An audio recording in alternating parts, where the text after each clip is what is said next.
Hello, testing, testing. Hi, hello everyone. Welcome back. Or well, I guess I should be welcoming myself back. I am back. Sorry for yesterday. Had something last minute pop up, but everything should be fine without me for now. Right. So, because I had to take yesterday off, and because like I missed 2 days of last week's stream, I was thinking that maybe this Friday, instead of playing a new game, I'm just gonna play another round of PGR. You know, just to just to make up for all of the days I missed. Um. Oh, it's her live stream. Oh, okay. So, I think I think HSR's 4.3 live stream drops a day before that. So yeah, it drops tomorrow actually. 23rd is the PGR live stream, and the day before that is HSR. Okay, good to know. I guess I'm definitely not gonna be reacting to the full live stream for HSR or for PGR, but you know, I'm gonna be looking out for the trailers then. Hype, hype, hype. I'm glad you're hyped. I'm glad you guys have already caught up, but I haven't caught up with the story for the latest patch. So, um, I guess I'm just gonna have to keep playing until I've completely caught up then. Hold on. So let's not waste any time and let's continue with this so that I can finally catch up with where you guys are at right now. Alright, so where we last left off, chapter 14. Basically, this is a Strikehawk chapter, and the Grey Ravens have been benched because, you know, they suspect that we're hiding Luna, apparently. And, yeah, now the Strikehawks are sent out ostensibly to check out some suspicious activity, punishing virus levels in the blast zone of what's it called, Longinus thing, the Longinus blast zone from last time, when there shouldn't be any more punishing virus activity here. But I think they're also, at least Chrome is also trying to find some way to exonerate the Grey Raven Commandant, I think. I mean, he's still our friend. He doesn't really think that we tried to help and hide Luna, even though that's definitely something that we would have done. But he doesn't know that. Unless someone gives you a valid argument, you'll keep calling them that. Fair enough. After planting the explosive device and retreating to safety, they detonate the bomb. Amid a thunderous boom and a plume of smoke, an indistinguishable figure jumps into the pit with lightning speed. Someone's there. Follow them. By the way, Motivated Alpha kind of spoiled it for me that the person that they're chasing is Alpha, and apparently she's looking for her missing sister, not Lucia, Luna. Rushing over the pit created by the blast, the team discovers a dark cave just big enough for one person to squeeze into. Chrome hands the end of a carabiner to Kamui and cautiously leans down to probe into the cave. Looks like there really is a hidden underground region. Chrome picks up a stone and throws it into the darkness. A clang comes echoing from the cavernous depths. You had issues with the golden breastplate too. Yeah, I haven't seen, like I said, I'm trying to keep myself unspoiled for when they finally release her in game. So I haven't seen what she's like with or without the breastplate.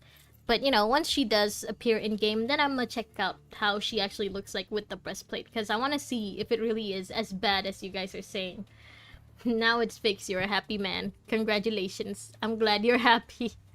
Chrome picks up a stone and throws it into the darkness. A clang comes echoing from the cavernous depths, and it sounds huge.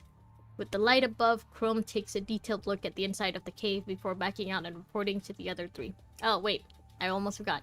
And it sounds huge. That's what he said. Okay. I had to. Does it look like an underground waterway when I came here to explore? Oh, does it look like an underground waterway? When I came here to explore, I heard that there were several access points near the Red Tide, but they were all abandoned pipelines that should have been taken care of. Looks like the access point was more hidden than we thought. Considering how long the punishing concentration is, I'm guessing it's not accumulating here for the time being. We must have detected the spike as it passed through. The spike is Alpha! It's the Lucia that you trained with, actually, Kamui. Now that I Now that I think about it, Kamui did used to train with Lucia, but our Lucia doesn't remember much of it. But I think that's because the Lucia he trained with was actually Alpha. People don't know what they want. Truth be told, the breastplate looked okay in the game. I'll be the judge of that for myself once I finally actually see it. But it can't be that bad, you know? Like, golden breastplates doesn't really sound all that bad. I mean, if it can work for Gilgamesh, why can't it work for Alpha? Not to mention, whoever used our discovery to rush in before the smoke cleared must be familiar with the area. If I'm not mistaken, there should be a deeper network connected with the core region that was destroyed by the Longinus Arsenal. That's what it's called. The Longinus Arsenal. Otherwise, I can't imagine how the red tide would move undetected. The core area was flooded by the red tide, so it's no surprise that we couldn't detect the access point if it was hidden underneath it. But even after the Longinus strike, we still couldn't detect it. Think it was quickly covered up by someone? Given the footprints and the person that just ran in, there must be an enemy base that we haven't detected yet. We need to go down, Captain, whether that be to eradicate the red tide or put a stop to any potential threats. Shouldn't you guys send Kamu in first, though? Not Kamui, Kamu in. Because, you know, for all you know, that's the place where there's still traces of punishing virus. Maybe be extra careful and send in the guy who's immune first. This feels like a trap. Seems like someone is rolling out the red carpet for us. Gilgamesh mentioned, "Hi Kashiki, welcome. Hello, hope you've been well." If it was both breasts, it would have been fine. Oh, the design would have been more gold-black themed. Oh, okay, so it's more like a... I forgot what they're called, but the half breastplate that's usually on archers. I think they have a specific name for it. I'm not sure though, but I can imagine what you mean. It was the single breastplate plus her design scream black-red theme. That's the issue. So everything else was black and red except for that one gold half breastplate. Okay, I can see why that would be jarring. I mean, maybe they could have just changed the color, I guess. Are we really going down there? Chrome pauses, then throws a glow stick into the cave and inspects the waterway's interior. Like you detected, this space is huge. The walls show damage and peeling, telling their history. Wonder what the underground tunnel used to be. Is it like a sewer system? Is it like the subway where we fought Tifa? A faint trickling comes from just out the glow stick's reach. Dreadful red liquid drips from a cracked pipe in the ceiling. More watermelon juice! Speaking of, I had that yesterday. That was the issue. Okay. Alright, so they just completely removed the breastplate, huh? Or did they change the color? The mist created from the splashing red liquid models the glow stick, staining the light red. There are trace amounts of red tide below, but the waterway is still humid. It's already passed through here, as I predicted. If we continue our search, the threat level will be much higher than when we first accepted the mission. But if we return to Babylonia, it's not like we'll receive any additional support. No support! Requesting support! Support denied! Not many task forces have returned to Babylonia in one piece lately. They still need time to repair their frames. The remaining teams are still out on missions. Also, I think during the Longinus setup thing, right, there were a bunch of teams out and a few of them kind of got wiped out, if I'm not mistaken, if I remember correctly. So, yeah, we're kind of low on manpower right now. It could have been red. Watermelon juice mentioned. Not just missions. I went to go speak with Lee this morning, but I was prohibited from entering the preparation room. Oh, you went to visit Lee. What stopped you? Who stopped you? Some guy in a suit. He had a chip on his shoulder, that's for sure. Kurono. He just immediately knew. First thing he says in this node, and it's just Kurono. Huh? What's with them? Kamui gives a look of disgust in response to Kamui's question. Let's report our findings to Babylonia and prepare a distress call, just in case. Chrome quickly drafts up the report on his terminal and sets a timer on the distress call as per routine. Ah, a timer. Why didn't Selena's team do that? I mean, makes sense, right? He's starting to see that, you know, they may be way in over their heads, so just in case, set up a timer for the distress signal.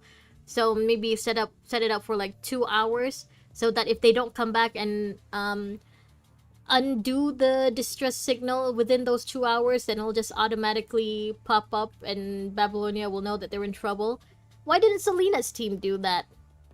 If the timer expires before he cancels it, the distress call will be immediately relayed to Babylonia. I know Selena went through the trouble of calling out to Babylonia manually. Basically, every time they lost someone, anytime she got closer to the exit, she called out, "Okay, we need help. We already lost this many of our team. We need someone to extract us, or get ready to extract us right now."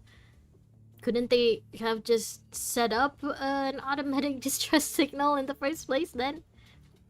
Which Gilgamesh we talking about? The gold one. After transmitting the report to Babylonia, Chrome signals the others to proceed into the underground waterway. I'll scout ahead, just in case the red tide comes surging our way.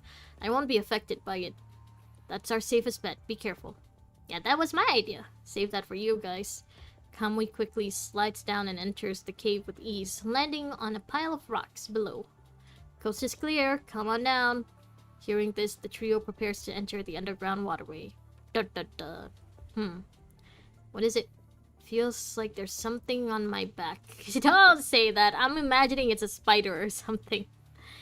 I'm not creeped out by bugs if I can see them. You know, if one just flies in front of my face, I wouldn't be freaked out. But if I feel something crawling up my arm or my back and I can't see what it is, then I'm gonna freak out. Chrome looks down and inspects Munchie's back, discovering the addition of what appears to be a button.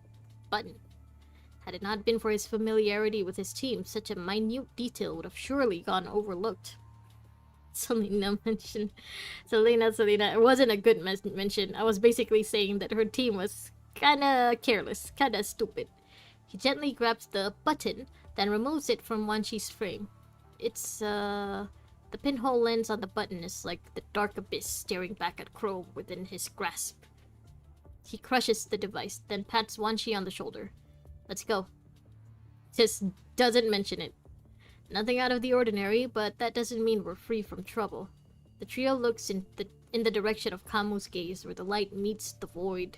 I am the dark. Dozens of red lights are approaching rapidly. Leave them to me. Kamu swings his great sword at the approaching danger. After a brief clash, the red lights disappear.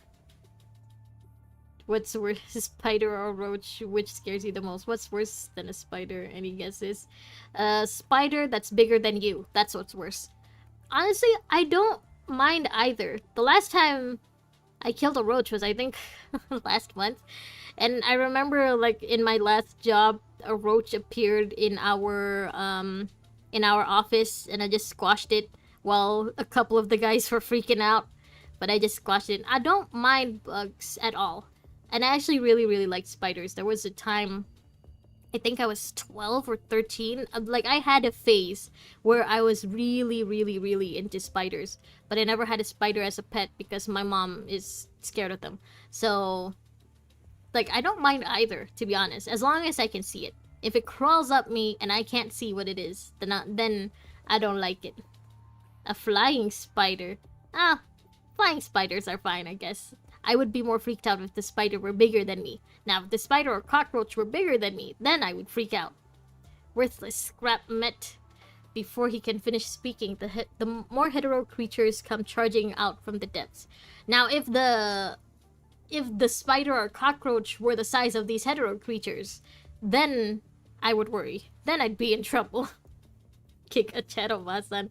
I'm not scared of bugs. I'm mostly scared of, what's it called? Geckos. So basically those lizards that you can see in your house everywhere sometimes. I don't like those because one time at school, this isn't our usual classroom. It's our, what's it called? Our workshop, I guess. So we went to the workshop for a class and we had to take off our shoes. Because, I live in Asia, we take off our shoes everywhere. So we took off our shoes, but I was wearing my socks, right? So I didn't see, but a gecko came out from under me and I squashed it with my foot, directly. I could feel the bones and the soft tissue just crunching. directly under my foot, under my sock, and I just bleh. It was to this day I can still feel the sensation under my foot whenever I see a gecko, and now they just disgust me. I'm not scared of them, I'm just disgusted by them. You don't freak out till you have an option. If you got a slipper, yeah, slippers are always a good go-to weapon. Then you can crush every insect. You don't have any, you just know you'll do a tactical retreat. That's fair. You, right? Right? I think it's fair to say that anyone would be freaked out by a gecko after doing that, after going through something like that. So, yeah, I'm actually, you can't see me, but I'm actually touching the sole of my foot right now. I still remember which foot it was. It was my right foot. And, like, ew, like that.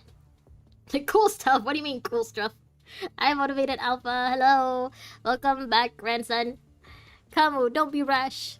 But before Chrome can convince him otherwise, Kamu slams his great sword on the floor while surrounded by darkness. I am the dark. Following the sharp clang of crumpling metal, Kamu curses indifferently and disappears among the array of red lights. Kamu! As the trio runs into the darkest section of the waterway, they see dozens of fluorescent fish-shaped fish? Lamia? Fish-shaped hetero creatures floating above the collapsed door. Did we meet Nugget yet? No nuggets just yet. The sound of running water and Kamu's enraged voice can be heard coming up from the hole. I just imagine the three of them just standing around a hole in the ground, and they just hear Kamu screaming, I am the dark, from down there. Guess I found a secret tunnel straight down. The fall that far didn't break your legs. I grabbed onto one of the floating fish just in time to break my fall. Don't jump down, the red tide is here. Alright, we'll find another route down to rendezvous with you. We'll split up and investigate for now.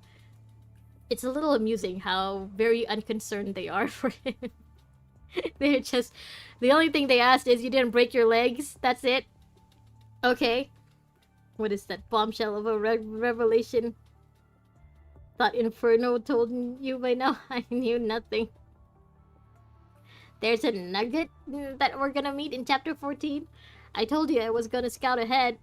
He walks away, cursing under his breath. Right at that moment, a strange noise comes from the other side of the previously quiet waterway. What's that over there? The trio returns to their previous location, then walks to the other side of the light in the light of the glow stick. They come upon a fish-shaped hetero creature floundering as it attempts to heal itself. Who is just here? Seems like the work of an ascendant. Well, since we can't cross the gap back there, let's go this way. After fumbling for half an hour as they infiltrate the winding network of tunnels, Chrome finally discovers an entrance in the distance behind a curtain. This is something you'll never catch me doing. I don't know what it is with cave divers and stuff. Like, they see a hole, oh, let's go explore it. I don't know what's in there. I don't know what's gonna happen. I don't know if there's a way out. I don't know if it'll even fit me the whole way through. But let's go in there anyway. I can't do that. No. I don't have claustrophobia or anything, but even I think that's dumb. That's a dumb way to die. So what these four are doing, I can't do it. You'll never catch me doing that. You didn't meet Nugget yet, your wife. Alpha is also just Lucy on the inside. You need more context. Hi, hello, Virgil. Virgil, welcome back. And Alex, welcome back. Hi, hope you guys have been okay. Virgil, Motivated Alpha is here. Hide. Informing his two comrades, they extinguish the glow sticks and stick them in their bags as they quietly approach. How many black cards he saved up for Alpha? I'm not sure if I want to pull for Alpha just yet, but I'm sure these guys, the rest of the people in chat, have saved up what? Maybe 20k, maybe 50k. Depends on how motivated they are, I guess. Just dropping by to say hi. Gotta go. Have a great stream. Thank you, Alex. I hope you have a good rest of your day or a good night's sleep. Take care. Bye-bye. Yeah, 20k, as I suspected. Aiming for SS3 at the very least. Good luck. You ain't paying. I'm also not paying. I'm free to play through and through. Whatever black cards I have, that's the only kind of currency that the game is gonna get from me. The trio pulls back the curtain to discover an inner chamber. Doesn't look like this is part of the waterway. Did we find a hidden room? Shh, be quiet. Kamui nods and lowers his volume. Oh, so he does know how to stay quiet. An old room like this seems to have been a part of the waterway. Finding a structure like this must mean this isn't just a waterway. Maybe it has something to do with the underground city. Right as the two of them are lost in thought, a fish floats in front of Kamui. Is it Lamia? Since it's in quotes. A hetero creature. Oh. Kamui, keep it down! Hetero creature. Suddenly, the gentle and quiet voice of a girl comes from behind the trio. There is no sense of aggression in her voice. Had they been elsewhere, the presence of a quiet schoolgirl would not have batted an eye. Schoolgirl? Who goes there? Wait, gotta be more British. Who goes there? 10k black cards long, 5k yellow tickets will be enough. I mean, hopefully, maybe. Either way, good luck. You were motivated too, but Kamui destroyed you. Oh yeah, I forgot. You spent a lot of black cards with Kamui. You have 10 pity on a weapon banner, though. Just to pull one copy for her, you need 7 point... Oh, for her weapon. That's right. I'm sure a lot of you would want her weapon, too. And her cub, I guess, if you're into that. Are cubs actually necessary in this game? Nice then. Lamia mentioned. I hope Lamia isn't just mentioned. We haven't seen her in a while. I want to see, like, what she's been up to since chapter 13, I think. That was when we last saw her. She was working together with Murray. You didn't say what context. Looking in the direction of the voice, they see a feeble girl standing among a school of fish-shaped hetero creatures approaching Chrome. Oh? Oh? This person gets their own unique character design? Are you playable? Greetings, visitors. Set among the backdrop of mottled lights, her golden eyes are glossed with a mysterious haze. She looks like a construct. The last construct NPC that didn't have a generic design that we saw turned out to be a traitor. So I'ma just keep my guard up with you. Why have you broken into my greenhouse? Oh, the girl raises her slender left hand as countless ribbons of red static. Never mind, she's an ascendant. Or is she? Red static envelop her arm. At that moment, the trio needs no explanation as to what they're facing. An ascendant! And it's a new one! Oh! It's a whole new girl! It's another white-haired girl. Does she have simps for her? Or is it just Luna? You can't get Cub. Get both Kamui and Veronica in 20 pulls this patch. Oh, 20 pulls. You know what? That's not bad. That's not bad. Cubs are a luxury? Oh. Meant why, how? Cubs are guaranteed, yeah. Question mark mentioned. Who is this? Who is this child? And does she have her own army of simps? I mean, squad of simps. Without hesitation, Kamui swings his great sword at the girl. Before he can land a blow, dozens of fish-shaped hetero creatures form an impenetrable wall in front of the girl. The fish are sacrificing themselves for her. They're her simp squad. For Virgil, Veronica is better than Echo, right? I wouldn't know. I'll leave that to the chat to answer for you. No, I'm not an ascendant yet.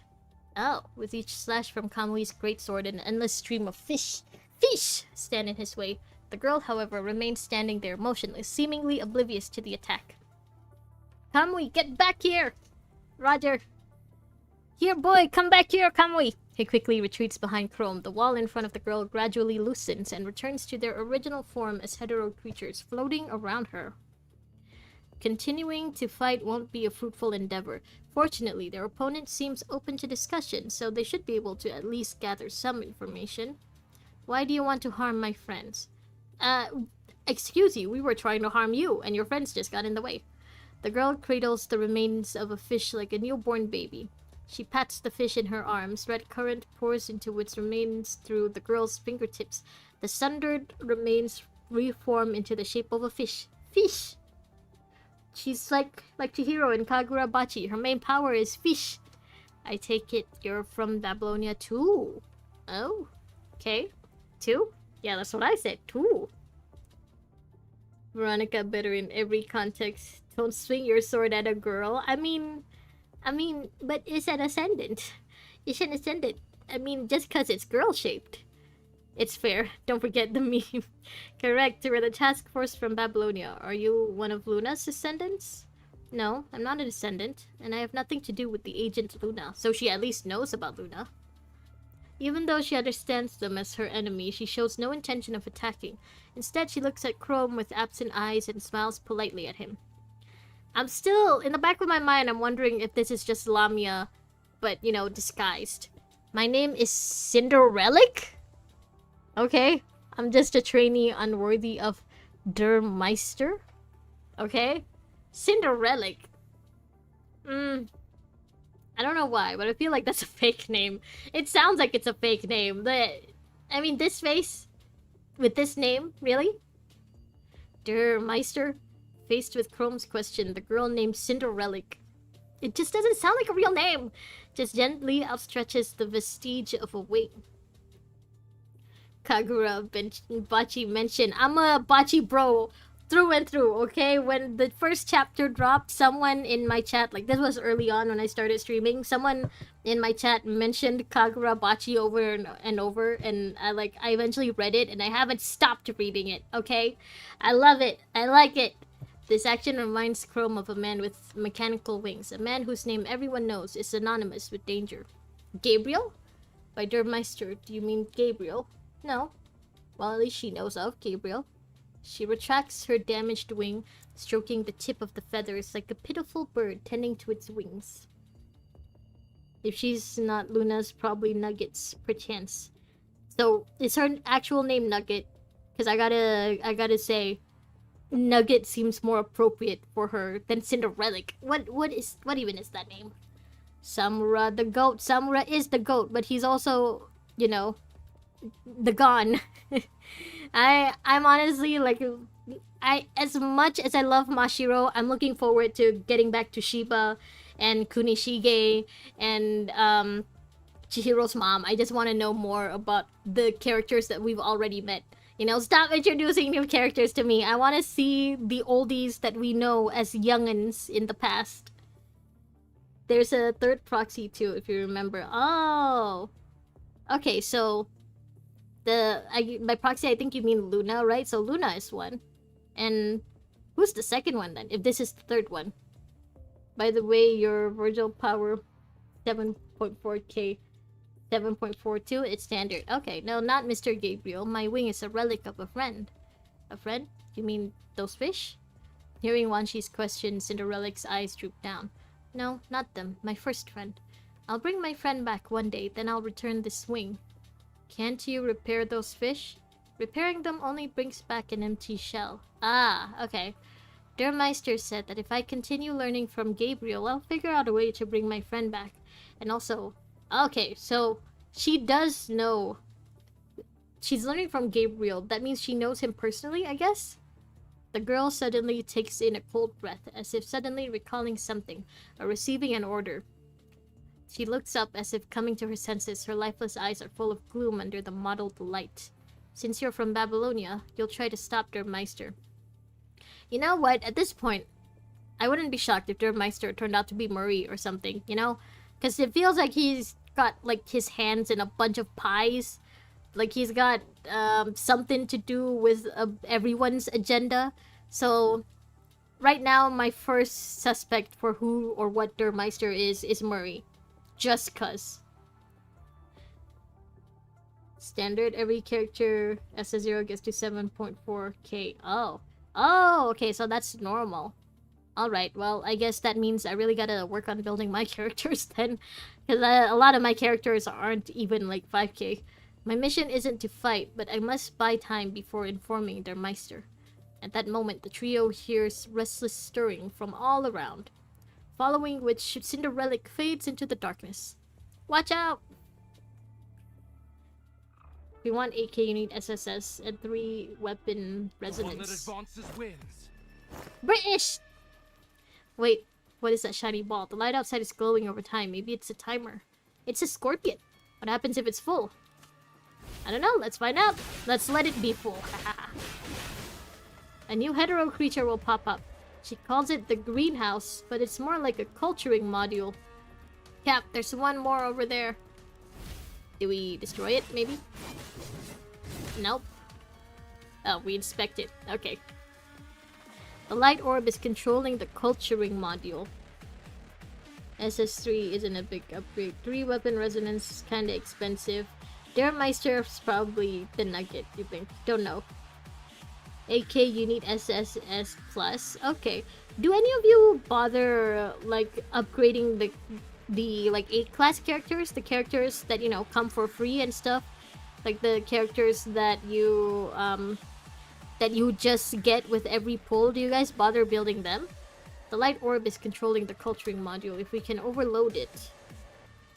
Got Virgil, you got 3 weapons resonance on your Lucia, Bianca, and Alpha. Okay, really, SSS plus. Perhaps you can destroy the hetero creatures in it. That was what I was trying to do. I was trying to just... How do I open the door? Press the button? The big button? Nope, doesn't work. Oh, interact with it? Didn't expect them to be hiding in places like this. Are those tanks used for culturing those hetero creatures too? Yeah, maybe there aren't many red tide left, so they create hetero creatures this way. Ah, the light orb is almost lit. Hetero creatures try to destroy these facilities when attacking them. Okay. Give it your best shot. Stop it. Get behind me. Requesting support. Oh, there it is. Yeah. Ah. Don't blast at me. Ah. Any more? There. You jumped out. No, I was too late. Give it your best shot. Where is it? Where are they? Fish! Fish disappeared. Oh, it's an angler fish. Give it your best shot. Fish! Okay, who left? Where more? More fish.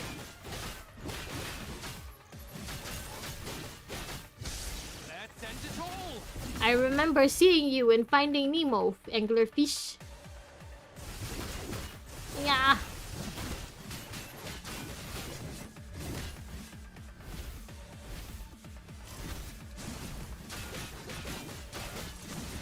How do you feel Yeah. about the result? Get behind me. Ah! Cinderelic, stop summoning. Keep going after her. Wait for new alpha. Virtual will be useless unless SSS plus. You built the newer A ranks for teams you didn't have characters for. Oh, okay. It'll be worth it. Should you do it for the new alpha? New alpha is a different element. You still use him though. Play for fun, by the way. I also play not for endgame stuff. You do freestyle too. Requested support. You guys play another gacha games? Come, we do be chilling in the second slot. I mean, yeah, I'm gonna just leave him as is. I like listening to Chrome talk. Okay, he's just funnier. I can't believe there are plants here. How many secrets does this underground waterway have anyway? Rojak, hello! You have come because you heard slander against Cinderelic. Please keep it going, she deserves it. HSR and PGR only. Oh, okay. Yeah, for me it's mostly just this, HSR, and ZZZ. And I do try out other gacha games too every once in a while. Except for this Friday though. This Friday, I think to make up for all of the PGR streams I missed, I'm gonna keep playing PGR tomorrow. These plants are unlike normal ones. They're covered by high concentration punishing virus. Is Cinderelic there? This is where you'll stop proceeding. My friends, let us shower our guests with red petals. Watch out for those timers. Hetero creatures here are strong. Yeah, Rojak, in case you missed it, I'm slandering Cinderelic's name specifically. Because it doesn't sound like a real name. Sounds fake. How do you feel about the result? Let's end it all. There, I summoned Kamui just for a bit. Where else? Where? Oh, here. Get out! No? Am I supposed to just wait for them to come out?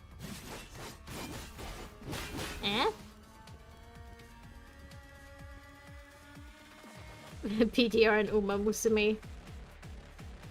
PGR. Oh, Reverse 1999 is also very, very good, Virgil. I played it once for one Friday. It was so good.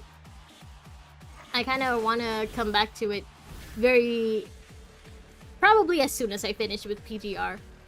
Hopefully I can do that very, very soon. Okay. Eh. We're killing all of Cinderella's pets. Hehehehe. And now let's go after her plants. I have brought you the promised victory.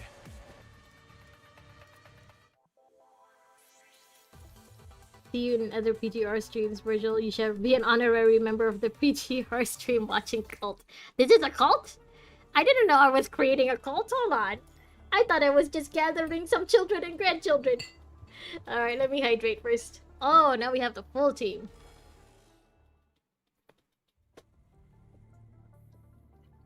Ah! Following the final blow from Kamui, the fish-like hetero creatures in the greenhouse are torn to pieces. All that's left is you. Oh, Gabriel. Hello, Chef. Kamui swings his great sword, but his attack is deflected by a mysterious force. A tall figure saunters out from within the shadowy depths as if paying no mind to the enemy. Why did I think that he died in Chapter 13? I thought he was already done with. I guess not. Gabriel! If it isn't more Babylonia scum, struggle as you will, it will only be in vain. We're all part of a cult, what are you talking about? No, I didn't know I was joining a cult.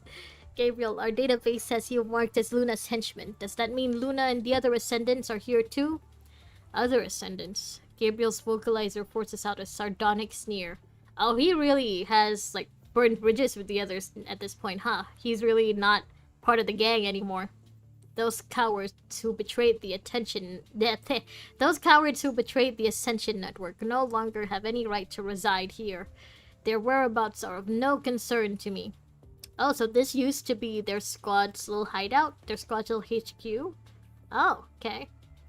Where are the others anyway? Some garlic bread to celebrate. Reverse 1999 mentioned. Yes, I want to come back to Reverse 99 again soon, so hopefully we keep mentioning it. So you can keep reminding me to finish with PGR so I can get back to it sooner. Let's go, garlic bread. One and only culture is alpha. Scum is copyrighted, Gabriel. Copyrighted, Gabriel? You don't care about where your comrades are? I have no interest in weaklings or cowards. Oh, you mean copyrighted as in because Naruto uses that word a lot? Or the Naruto anime? Only those that possess absolute power and power itself are worthy of my attention. Then why are you still here at the former base? Because of Der Meister. Oh, he's got a new master now. He's simping for someone else now. That was quick. You bounced back very quickly, Gabriel. Gabriel's voice fills with reverence and devotion. What happened to your devotion and reverence for Luna, huh? After that battle, he bestowed me with a new life and allowed me to bear witness to a new zenith of power. Der Meister? Are you referring to the ascendant in our database known as Roland? I don't think Gabriel would ever call Roland Der Meister. I can't imagine that at all. Roland? Uttering this name, Gabriel's tone returns to his former coldness. Oh, I should have said Roland. The Meister I refer to is a different agent. Roland is nothing more than a traitor to the Ascension Network. Scum do vida te bayo. Oh, Virgil owns the word scum. Okay. Looks like they have themselves a new agent. Puny minds. Does the existence of a new agent come as a surprise? Just another nuisance is all. Then let me share with you more good news. Aside from Der Meister, there is yet another agent nearby that is beyond your understanding. Okay, so that's 3 of them then. So there are 3 agents. As I've said, there are only 2. As for Miss Luna's whereabouts, I don't know. Any attempt to reconfirm this will only yield the same answer. If you're so curious, I suggest you ask your colleagues. I'm sure they're more aware of this situation, considering how long they've been tracking her. So, literally none of the Ascendants know where she is? Or like, well, we haven't heard from Lamia or Roland. Or even Murray. So, you know, maybe one of those 3 would know. You mean Babylonia has been tracking Luna this whole time? Of course, ever since Miss Luna became an agent right under Babylonia's nose, humanity has coveted her power. Gabriel pulls out his cane from the side of his cloak and points it at Chrome, standing in front. Now, okay, as oblivious as you are, there's no sense in continuing this conversation. Dati ba yo? First time hearing it? Oh, you never You should try playing Reverse 1999 Kashiki. You might like it. I definitely really liked it. I liked the vibe. I liked the very like retro character designs, and I also surprisingly liked the British voice acting. It sounded good, you know, despite being British. Yeah, there are three. Okay, so far we know there's Durmeister, we know there's Luna, and then one other person who's apparently beyond our comprehension. I'd rather finish you myself than disturb Durmeister. Seems like you're his number one fan. He's the number one fan of every agent, it seems. Gabriel takes a step forward. Red sparks begin to emit from his footprints, intertwining with his cold mechanical limbs. Dermeister saved me from the brink of death and bestowed me with this newfound power. Okay, so he was already like near death. Because I did think that he died in chapter 13, but this Dermeister person brought him back. Wonder what when Kuro will reveal in the upcoming live stream for PGR. Heard good things, but never got the chance to try. Yeah, you should try it if you have the time. Kashiki, it's really good. From the one time I played it, I really liked it. I mean, Kuro's just gonna reveal the next part of the story, right? And the new alpha? Real? What else could they be revealing? Maybe a new game. Ooh. Oh yeah, maybe it would be a new game. Feels like it's been a while since Wuwa was released, right? Dermeister saved me from the... Okay. Now bear witness to this power. Countless red photons coalesce in Gabriel's palm. As he clutches the bright cube, light erupts from the palm of his hand. The power of the sun in the palm of my hand. Amid the blinding red light, Gabriel launches himself headlong and strike hawk. Defensive formation. Requesting support. The walls of the greenhouse begin to turn into rubble in the seismic terrors. Smoke and... what? The walls of the greenhouse begin to turn into rubble in the seismic tremors. Smoke and dust fill the room. The defensive formation barely manages to withstand the full might of Gabriel's attack. However, they know now that combat data on Gabriel was far from reality. I take back what I said. You all might be clueless, but you're just like those Grey Ravens. Trouble. You know Grey Raven? I mean, at this point, who doesn't know Grey Raven, right? Gabriel refrains from answering. Another cube of red light begins to coalesce in his hand. Before it can materialize, it is disrupted by Kamui's greatsword. Kamui, don't be reckless. Captain, but fight as a team. Roger. Chrome steps forward. The blade of his scythe swings in an arc. Wan Chi swiftly leaps over his two comrades surrounding Gabriel and delivers a direct strike to Gabriel's skull from above. Red light erupts from the blow, unleashing a wave of highly concentrated punishing virus into their inward devices. Searing pain spreads across their neural links and penetrates deep into their minds, like a sharp blade drilling into their bones. This all sounds very epic and very actiony. Would be more epic if we could actually see it happen, though. Is it available for Windows? Yes it is. I actually only played it on PC. I prefer not to play games on my phone, mostly because, you know, unlike Spirit, I actually want to keep my phone at a low temperature at all times. The Goat Commandant, everyone knows. Everyone knows Grey Raven. Pull back! Kamui swings his great sword backward. Using the inertia of the blast, he defends against the attack and pulls back several meters. Chrome raises his scythe to catch the falling Wan Chi, then flings him towards Kamui. Nice pass! Kamui catches Wan Chi, then gives Chrome a thumbs up. Think you could put me down first? The narrow confines of the greenhouse limit Gabriel's movement. Unable to fly into the air, all he can do is swing his cane. Can't he fly though? And attack the trio with the help of the punishing virus. Oh wait, I think he gave his wing to Cinderelic. So that's why he can't fly now? Clang! Chrome adeptly parries Gabriel's lunge with his scythe. He quickly retracts his weapon, then uses his window of opportunity to leap into the air and slash at his opponent. Gabriel is forced to step back in a hurry. Pulling off his cloak, countless red lights envelop him in preparation to unleash another explosion. You know, another thing I just realized, couldn't they just make me fight, you know, make the player fight all of this out? Why do they gotta explain, give a play-by-play of everything that happened? You know, if they're not gonna make a cutscene for it, if they're not gonna make the player do it, I guess they're just saving on time, saving on budget. Gabriel, Mother is still resting. There's a mother now? First there's a Durmeister, now there's a mother? Mother? The red light in the greenhouse suddenly disperses in response to the girl. Gabriel retracts his weapon and glares at the nearby trio in contempt. No need— oh, he's bald again. No need to fight in the narrow confines of the greenhouse. Okay, so either they just, didn't bother with making a new character design, or like he still has his wings. Maybe he just doesn't want to fly much when underground like this. Maybe there's just not much room. Don't think you can run. Run? No. I just don't want to ruin Durmeister's plan. What the hell does that mean? Gabriel sighs in disdain, responding vaguely. Do you really wish to see Durmeister? Leave with me, and I'll give you an opportunity to fulfill your dying wish. This is a trap. Don't do it, boys. If you insist on staying here, I can accompany you to the end. With that, Gabriel takes Cinderelic and opens a door on the other side of the greenhouse, then stares at the trio. Perfect. Wait until I get my hands on this guy when I see him. Seems like a trap. That's what I said. If we stay here and fight, getting crushed when the room caves in ain't much better. Maybe it's a good idea to get out of this place. They won't let us leave now that we know about the new agent. Also, we can't just ditch— yeah, I was about to say, you guys are gonna leave without him? We can't just ditch Kamu. He doesn't know what happened here. Then let's follow him while we wait for Kamu. What do you say, Captain? Wait, Wanshi, who do you think Cinderelic meant by mother? Wanshi ponders the question a while, then quietly spits out a series of unlikely explanations.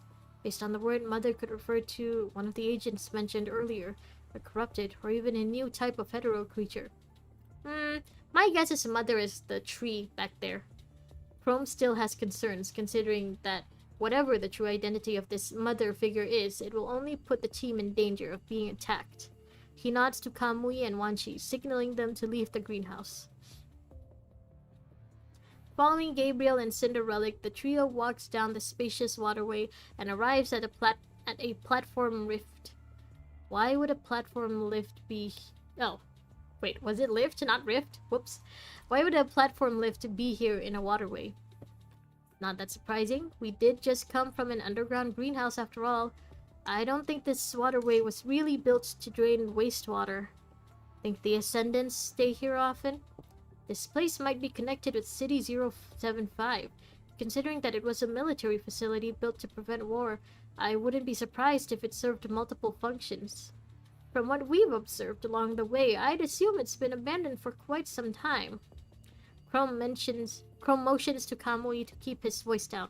The trio slows their pace, distancing themselves from Cinderelic and Gabriel up ahead.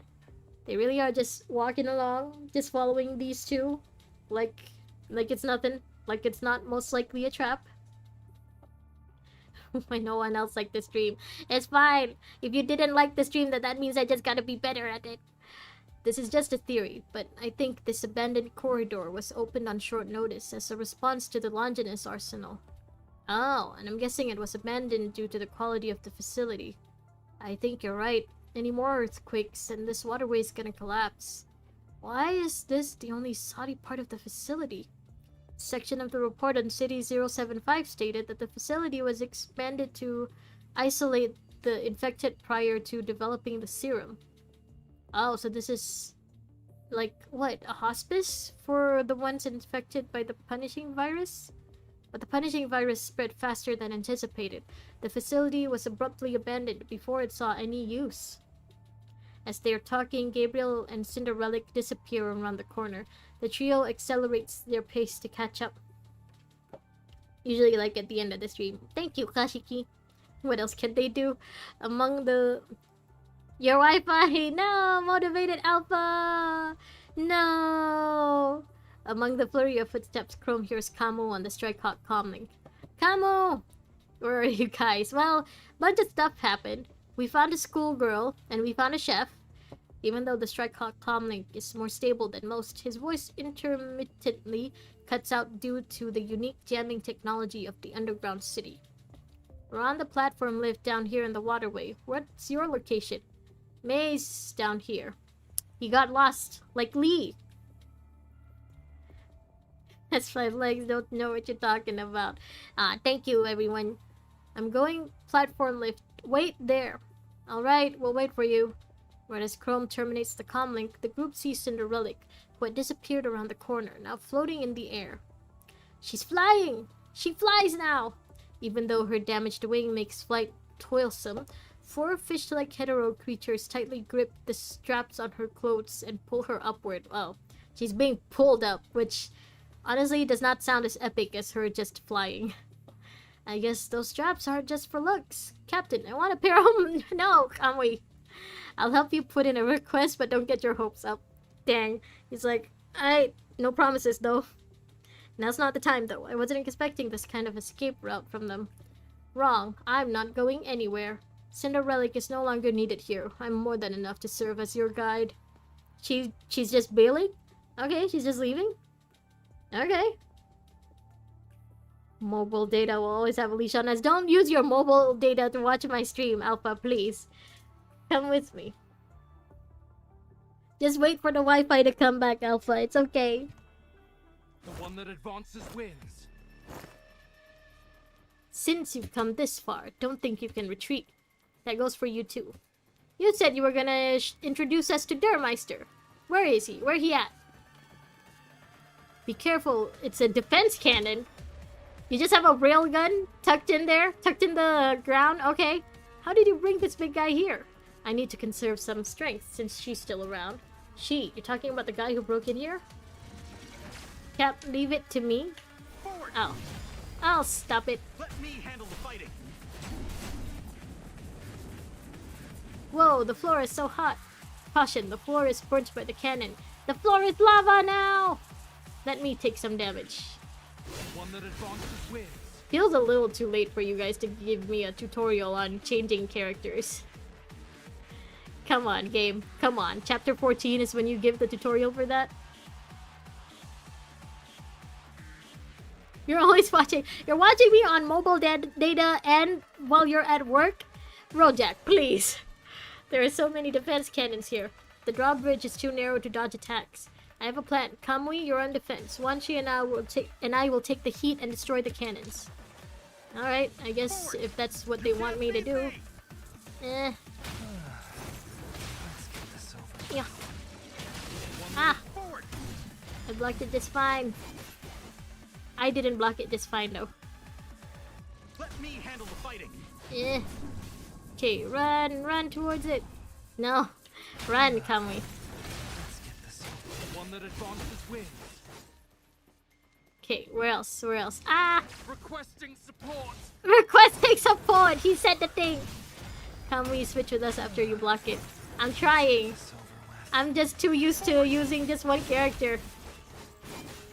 Ah! Okay, let's see. Ah! Let me handle the Yeah! fighting. Okay. There, that did One it. that advances wins. Ah! Alert. Regroup and replan. I was trying to dodge it. Forward. Ah! Why do I keep doing that? I'm trying to switch out characters. I'm trying to switch out characters, but I just keep pressing the numbers that switch characters. Yeah. You guys use Wi-Fi. You're not going anywhere. The wolf rushes into the lion's jaws. In myself, there's 2 wolves. Neither of them are skilled at this game. I'll smash you all to pieces. I don't think we've seen hetero creatures or like punishing virus guys that look like that yet, have we? They look like the white zombies from Full Metal Alchemist. Cinderelic, they're all yours. Oh, this was a trap! That felt so good. I don't think it felt good for Chrome though, buddy. Sorry, Chrome, I let you die. Alright, continuing. Let me hydrate. You have, like, what, 48 hours left until Alpha comes. Don't worry, just breathe.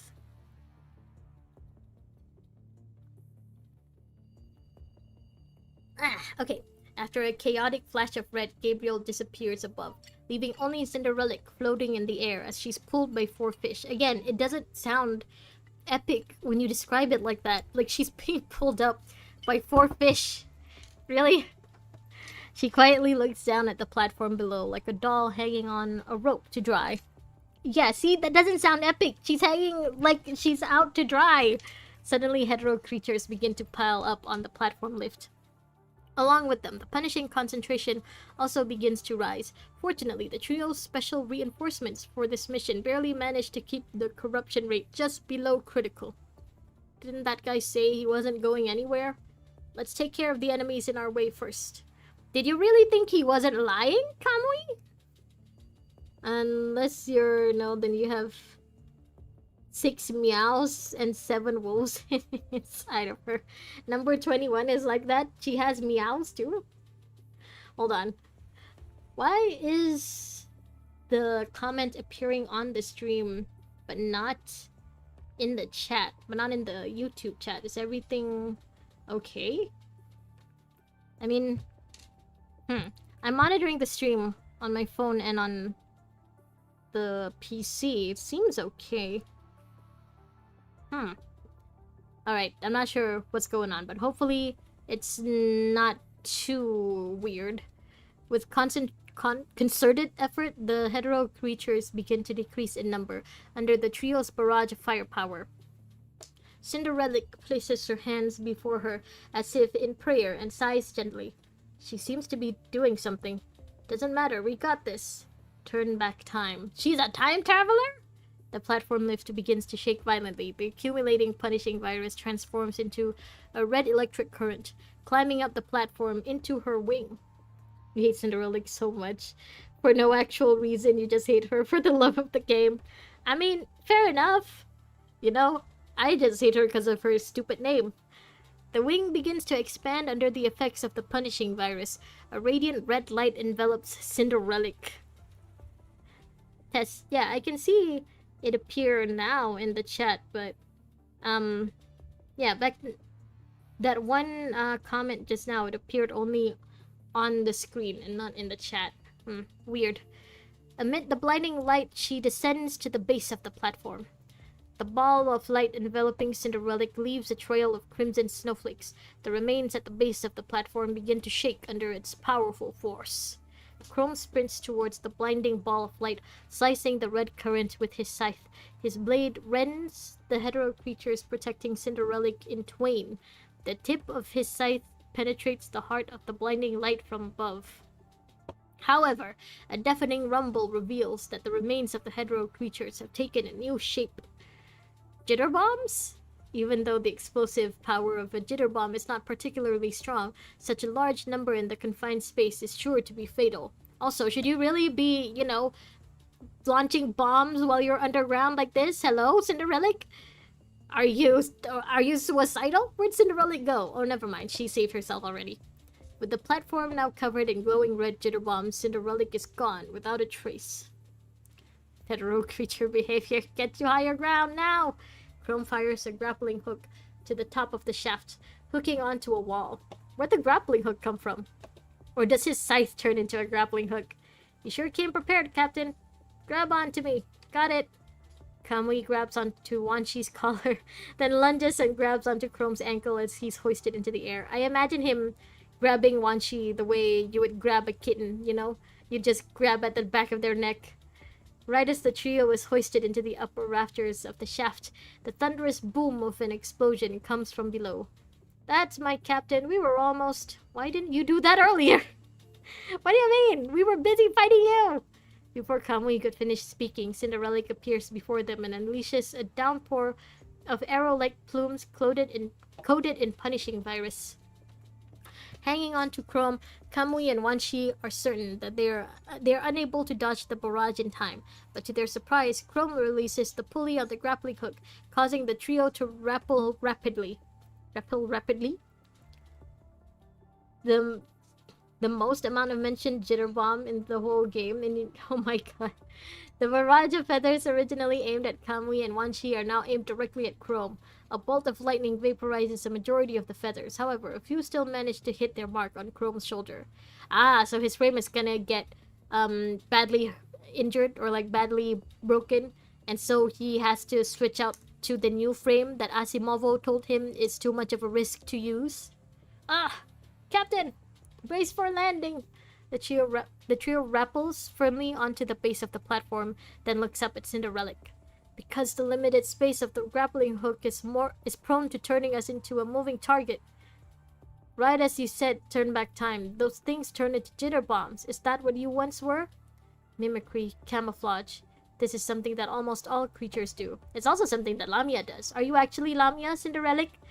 Be honest, are you actually a fish? Cinderella reaches out her hand and strokes her wing. It used to do that when I was little, so is that why you pray to the past? Cinderella furrows her brows to the trio's surprise. She quietly waves farewell as the fish carry her away. The fish! You're running away too? It's here. She points her slender finger up as a dark, stalwart figure descends from above. Oh, is it Der Meister? It appears with a familiar figure. Seeing as you pass the test, you are deserving of a more fitting reception. Witnessing Der Meister's creation. It's not Der Meister, it's one of Der Meister's children, I guess. A hissing roar fills the area, causing their audio modules to tremble. Somehow, they sense sadness and despair emanating from the stalwart figure. Is it Selena? Is it actually just Selena? Such an opportunity is a rare treat. Let me give you a bonus question. How many constructs from Babylonia do you think it is assembled from? You! Piece of cake, Captain. Let's destroy it like the other corrupted. Strikecock, prepare for battle. Oh no, you're gonna make me fight again. You saw how bad I lost earlier, Chrome. Do you want to die again? The platform lift is descending. Looks like it wants to send us to the bottom. Oh, it's like the Proi Proi fight from HSR. Ah! Never mind, we're down already. Is that his destination? Ready to engage. Ooh! Yeah, I think we've definitely never seen these kind of enemies before. Give it your best shot. Yeah. I'll have to get rid of you. Give it your best shot. Give it your best shot. Requesting support. Requesting support. Let's go. The way Kamwi's, I don't know, it could just be because of the British thing, but I just like hearing him talk. It can roll at us? Give it your best shot. Yeah, let's go. Cap, your frame. Not a problem, I can hold it out. Why is it glitching? 1999 mentioned, oh, because British. I brought you a promised victory. Tum ta tum ta tum tum ta tum ta tum. Okay, next. Feels like these notes are shorter than the first one. The first note was very, very long for this chapter, but the rest in this stream so far feels like the normal length. Alright, let me drink for a bit first.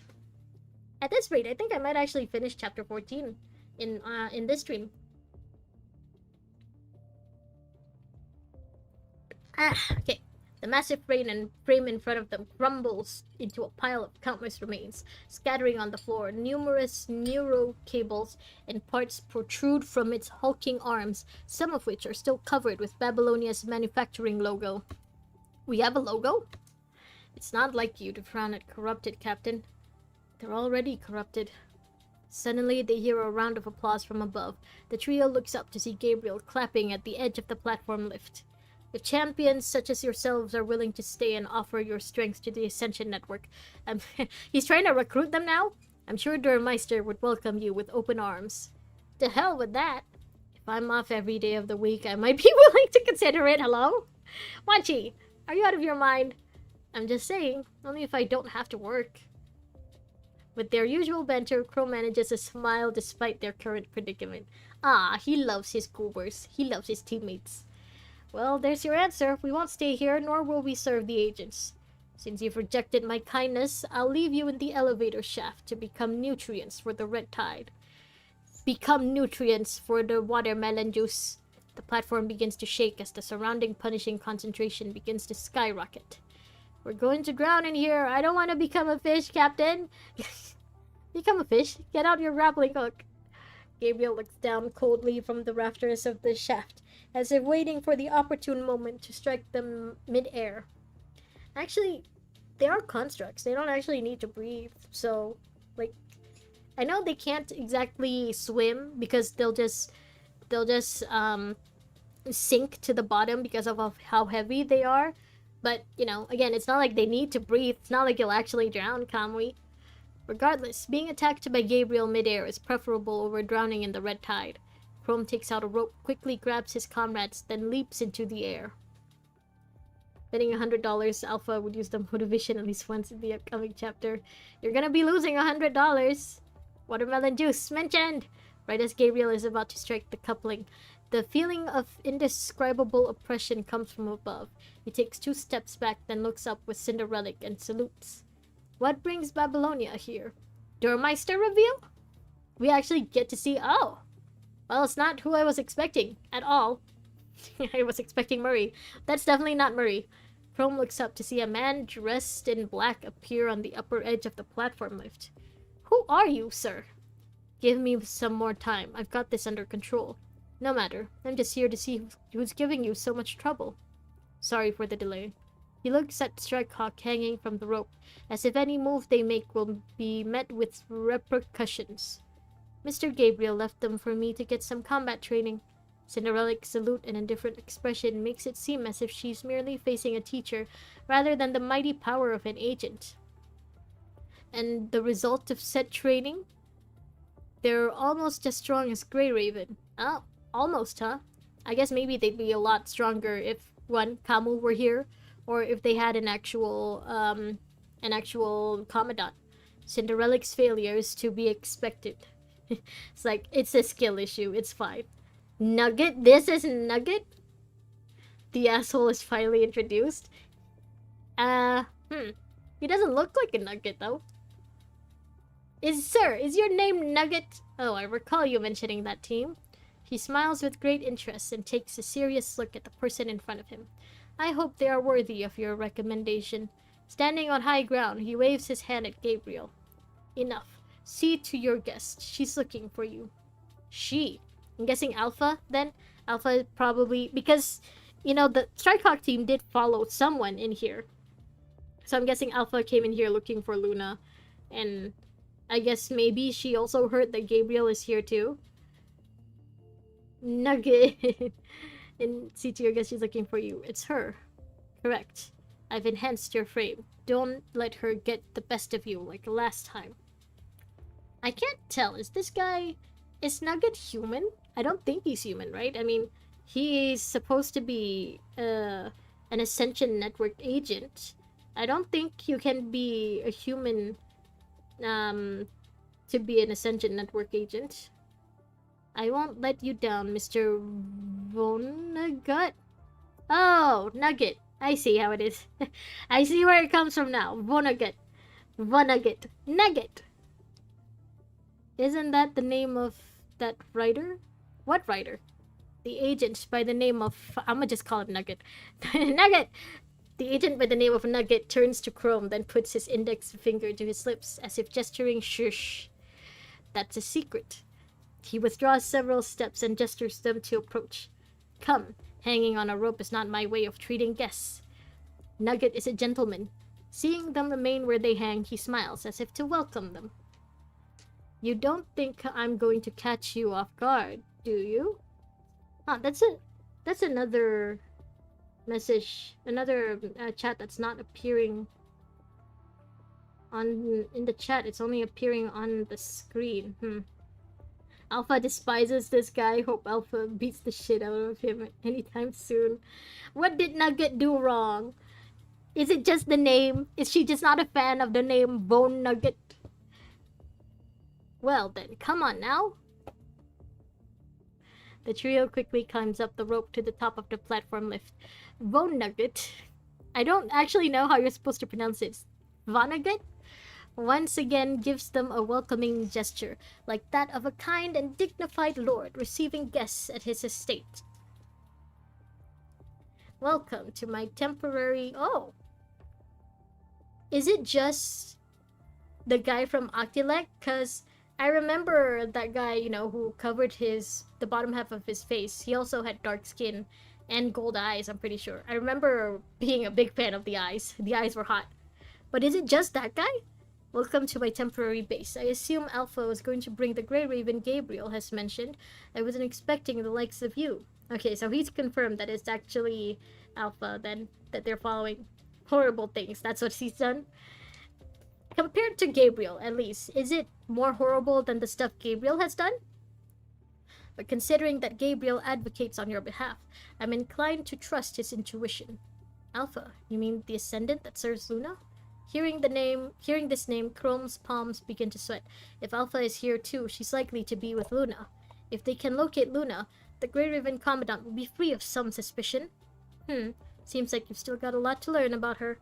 Chrome had received intel on the Ascendants prior to the mission. However, the report on Alpha only stated that she serves Luna, and that the two are sisters. As for her combat ability, it was only marked with warning in red letters. Ooh, like in How to Train Your Dragon, when the book came to the section about Night Furies. Your only hope is to hide and pray it does not find you. I wonder if the reports on Alpha have pictures of her, because if they do, then people would realize that she looks exactly like a white-haired Lucia, no? No comment? Okay, no spoilers then. If such a powerful Ascendant wanted to destroy them, why would Alpha let them waltz right into the base? As if noticing Chrome's contemplation, Nugget begins to speak of Luna. I once saw Luna long ago. She was an outstanding agent. Prior to that, she worked diligently to carry out responsibilities entrusted to her by Asnet. Asnet gives out responsibilities? Really? What, is Asnet like your boss? Like a parent? Just giving out responsibilities? Like, okay, here's your to-do list for today. These are the chores you need to do by the end of the week. Additionally, having been selected as an agent during its preliminary development, she was able to witness the evolution of Asnet. Okay, so the way he's saying that, I guess, means that Luna is his senior. Like, she was turned into an agent before him. You feel bad for Wanchi. It's his birthday, and he's in the sewers with a bad name girl and expired Chef Nugget. It's his birthday, like, in real time, or, like, his birthday in this chapter? If it is his birthday, I guess, happy birthday. Lucia mentioned. The evolution of Ascension Network. You mean it's stronger than before? Correct. It's not only more powerful, but also more stringent in its demands for selecting agents. Even though the concept of agents has changed, no one can deny her credit as a pioneer. Pioneer, meaning Luna was definitely the first then. Okay, so Luna is his senior. If it was known to everyone that Alpha was actually Lucia now, a lot of shit would go down in Babylonia. Oh, in real time. Okay, happy birthday, Wanchi. I mean, at that point, right, you would think that Kurono would try to release that Lucia is actually like a clone of Alpha then, especially since they want to put Grey Raven out of commission, or like they want to put Grey Raven out of the picture so they can do whatever the fuck they want, right? You would think that they would have done that by now, but I guess maybe Asimov and Hassan and Nicola are keeping it more close to the chest. At the very least, they want to not let as many people find out that Lucia is a clone as possible, because then that would bring questions to them. Like, you seriously just created another Lucia? Can you do that to the rest of us too? Like, let's say if one day Chrome dies, can you just replace him with a new Chrome and we never find out that the real Chrome died? Yeah, I guess it would make sense then for them to not want that to be out there. Chrono only wants to... Oh, because they simp for SKK. You're not joking? SKK? Do you mean Luna? Sorry, if that's a spoiler, then just leave it as SKK then. And to that, we owe our gratitude to Luna. Now she is most likely no longer eligible to serve as an agent. She got demoted?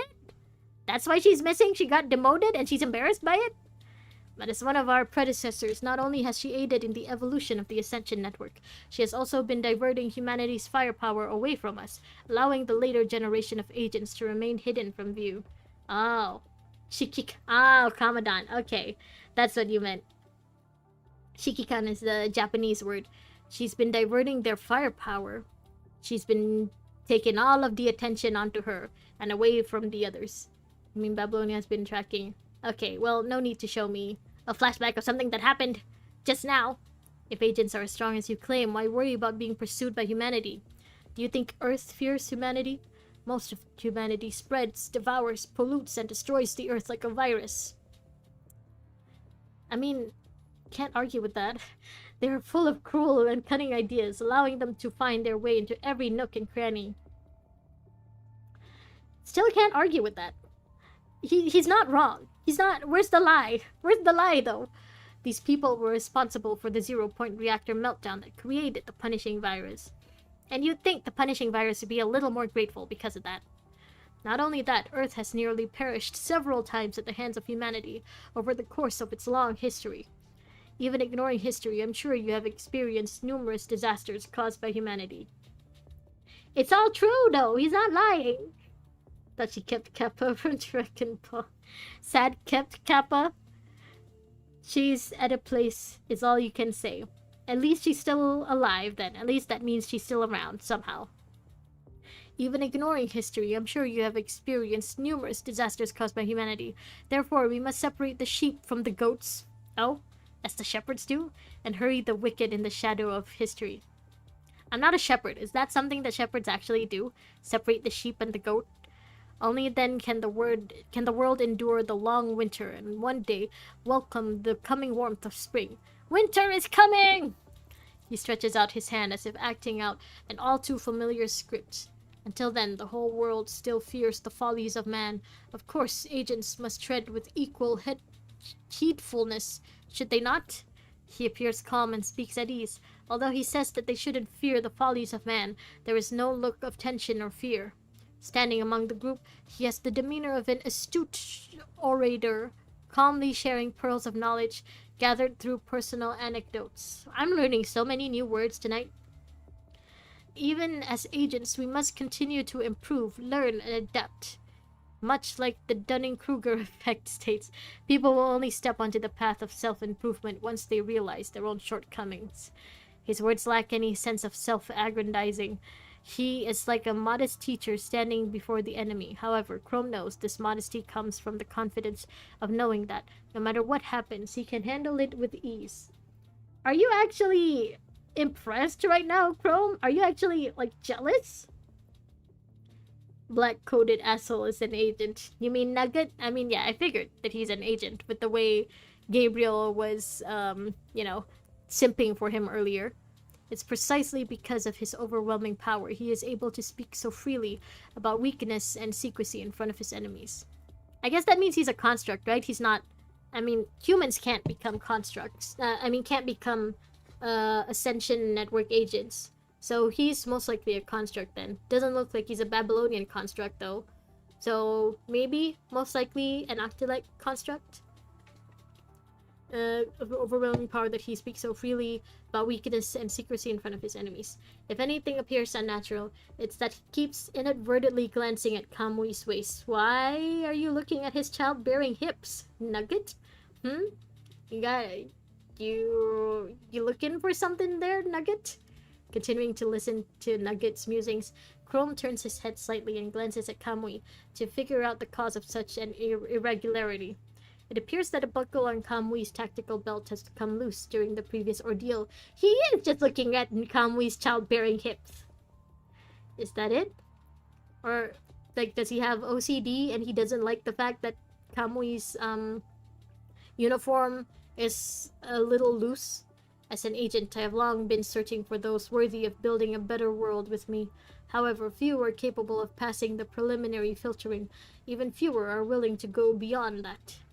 Even though they're capable of becoming immune to the punishing virus, they lack the power needed to build a better tomorrow. As Nugget speaks, he glances at Kamui's waist once more. Stop looking at his childbearing hips! God, you're embarrassing yourself.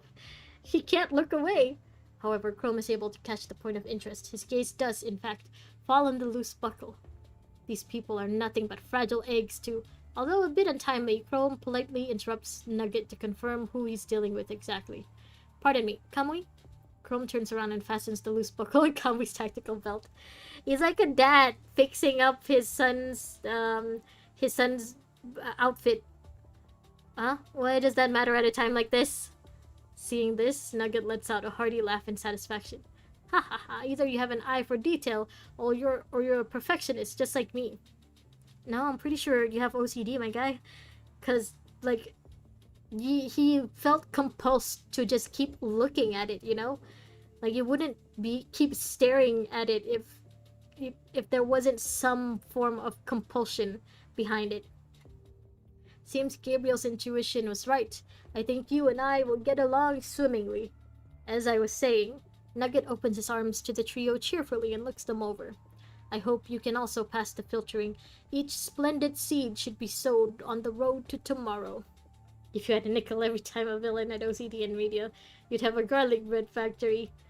I mean, that kind of sucks for people who actually have OCD, right? They're not villains. They're just compulsed to do things that others would think is useless. I refuse. Your answer comes at no surprise, but tell me why. Tell me why? Perhaps we don't need to fight each other. After all, everything I'm doing is to provide a future for Earth. The future that only belongs to you? How do you define you? I'm obviously referring to the Ascendants and Corrupted. Heh, Ascendants, Corrupted. Don't forget that we were once human. We were once constructs.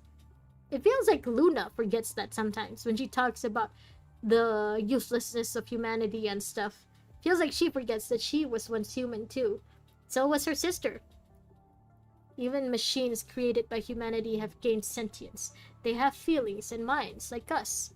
For hundreds of millions of years, microscopic organisms, such as harmful bacteria and viruses, inhabited the Earth alongside animals.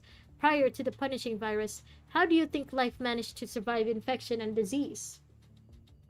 Through multiplication? By just fucking and increasing their population, basically? Evolution, or rather, the filtering? Correct. I assume you're their captain? Organisms that can resist disease give birth to offspring with higher immunity. Yeah, through population. Those that are weak, regardless of their time of birth, will only rot, thereby becoming nourishment for the land. I'm just noticing my kitten, and he's just flopped over. Why? I don't know what it is about him. Could just be because he's young, but he likes to sleep in weird positions. He's flopped over now. Like, his head is on the ground while his like the bottom half of his body is on a pillow. He's just flopped over like that. During the filtering, organisms will gradually evolve. This is the order of the world. Want to provide a future perfect, I must bring... Wait, Gabriel, if you don't fix your coat, I swear to God. Gabriel, if you don't take off that hat and replace it with a new one. That hat is just so raggedy and old. Now, the corrupted have evolved into the red tide, the likes of which has turned into a breeding ground for new forms of life. The dead become nutrients for the creation of new life. It's the circle of life. This is the will of the punishing virus. The Ascension Network is no different. Kitty is sleeping right now. He's tuckered out. I played with him a lot just before the stream, so like he's basically in a coma. However, this filtering will come at the cost of most people. Life must be cruel, only to be more beautiful. Nugget smiles as he focuses his gaze on Crow. It seems your inward device is different from others. Interesting. Oh yeah, he's like the acting commandant for the Strikehawks too. So he's basically doing two jobs at once. Nugget just wants to frustrate stuff for stuff. Humans still manage occasional movements of brilliance in their struggle, but alas, this brilliance is too insignificant to assure victory. Very dishonest businessman. Is Nugget trying to tell Chrome that he can become an Ascendant? You know, if that Chrome basically has the potential to survive the filtering? I mean, we know probably Kamui can do it. Kamu basically has already done it, but Chrome too. Is Tricog just gonna be a team of constructs that are immune to the punishing virus? When's Wanchi's turn? Just downloaded Reverse 1999. Be right back. Have fun, Kashiki. Have fun. Let us know how much you enjoy it, or if you don't enjoy it, just let us know. Nugget has a crush on Chrome. That's why he wants Chrome to be an ascendant. The second he saw Chrome, it just Kamui's belt. He fell in love. Just that one thing was enough to make him fall for Chrome, and he never looked back. But even with the slightest ray of hope, we will wait. Yeah, we will await the day it expels darkness. I am dark. Wait, yes, wait. Nugget places his hand behind his back and ruminates over the word. And if the punishing virus shows no sign of subsiding, you'll take solace in such frivolity as you wait. What a birthday gift for Wanshi. His captain is getting a fan. That's his birthday present. However, there is no such room for leisure now. By the way, best to start a hidden story in a whole separate stream. Oh, the hidden story is long, I guess, is what you're trying to say? Yeah, okay, I guess I could do the hidden tomorrow, if I can finish the rest of the main story tonight. However, there's no such room for leisure now. Humanity will stop at nothing. The people you've deemed unfit to continue to make changes. But I only see that they are complacent and stuck in the ways of the past. Not to mention, some have not given up killing each other in the name of science. Again, he's not wrong. He's really, really not wrong. You're the only man that did something that satisfied me. I shall have you. I mean, you're not wrong either, Rojak. What he did satisfy Nugget. Is half as long as this chapter. Okay. How long can your persistence and stubbornness last in this struggle while still upholding these pedantic ideas? He averts his gaze from the three faces and lowers his head in disappointment. In the dark waterway, the dusty lights begin to flash. You're the light shine. Oh, okay. We're already halfway there. Hold on. Let me claim these, because I'm definitely gonna forget. Challenge? No. Okay. Let me drink. Okay, it's just Chrome this time. I guess that means he's gonna have some one-on-one time with Nugget. Hydrate!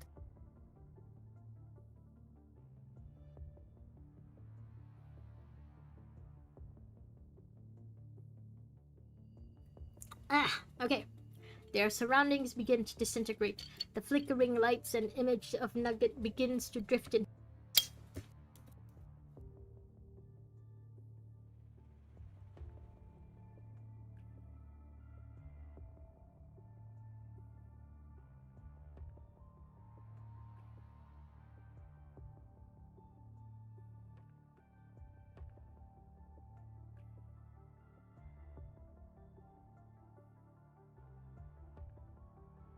I just realized that the mic is not on. Yeah, check your mail. Something's been said. Ooh, something for Wanshi's birthday, I guess. I'm sorry, I didn't realize that the mic was off. By the way, I was saying that it looks like Nugget is trying to isolate Chrome from his team by giving him amnesia. He's trying to induce Stockholm Syndrome. Listen to the fear in your heart. I used to respect that guy, but now he's just a useless tool. Establishing simulation link. Memory deviation at 30.316%. Place him on the front line. He can recall if he dies. Record erased. Establishing simulation link. He really is just trying to induce Stockholm Syndrome, huh? Trying to induce amnesia. By the look of it, the chief is no longer Langston. Oh, that's right. His name was Langston. I almost forgot. Lee also has a different name, right? I also forgot what his name is. I just know it starts with M. Wanchi sent you something, and you get something else too? Oh, okay.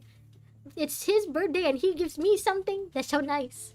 Record erased. Establishing simulation link. Establishing simulation link. Establishing simulation link. Do you know what it's like on the surface? Oh, this is the... I think this is the art for one of the Chrome interludes.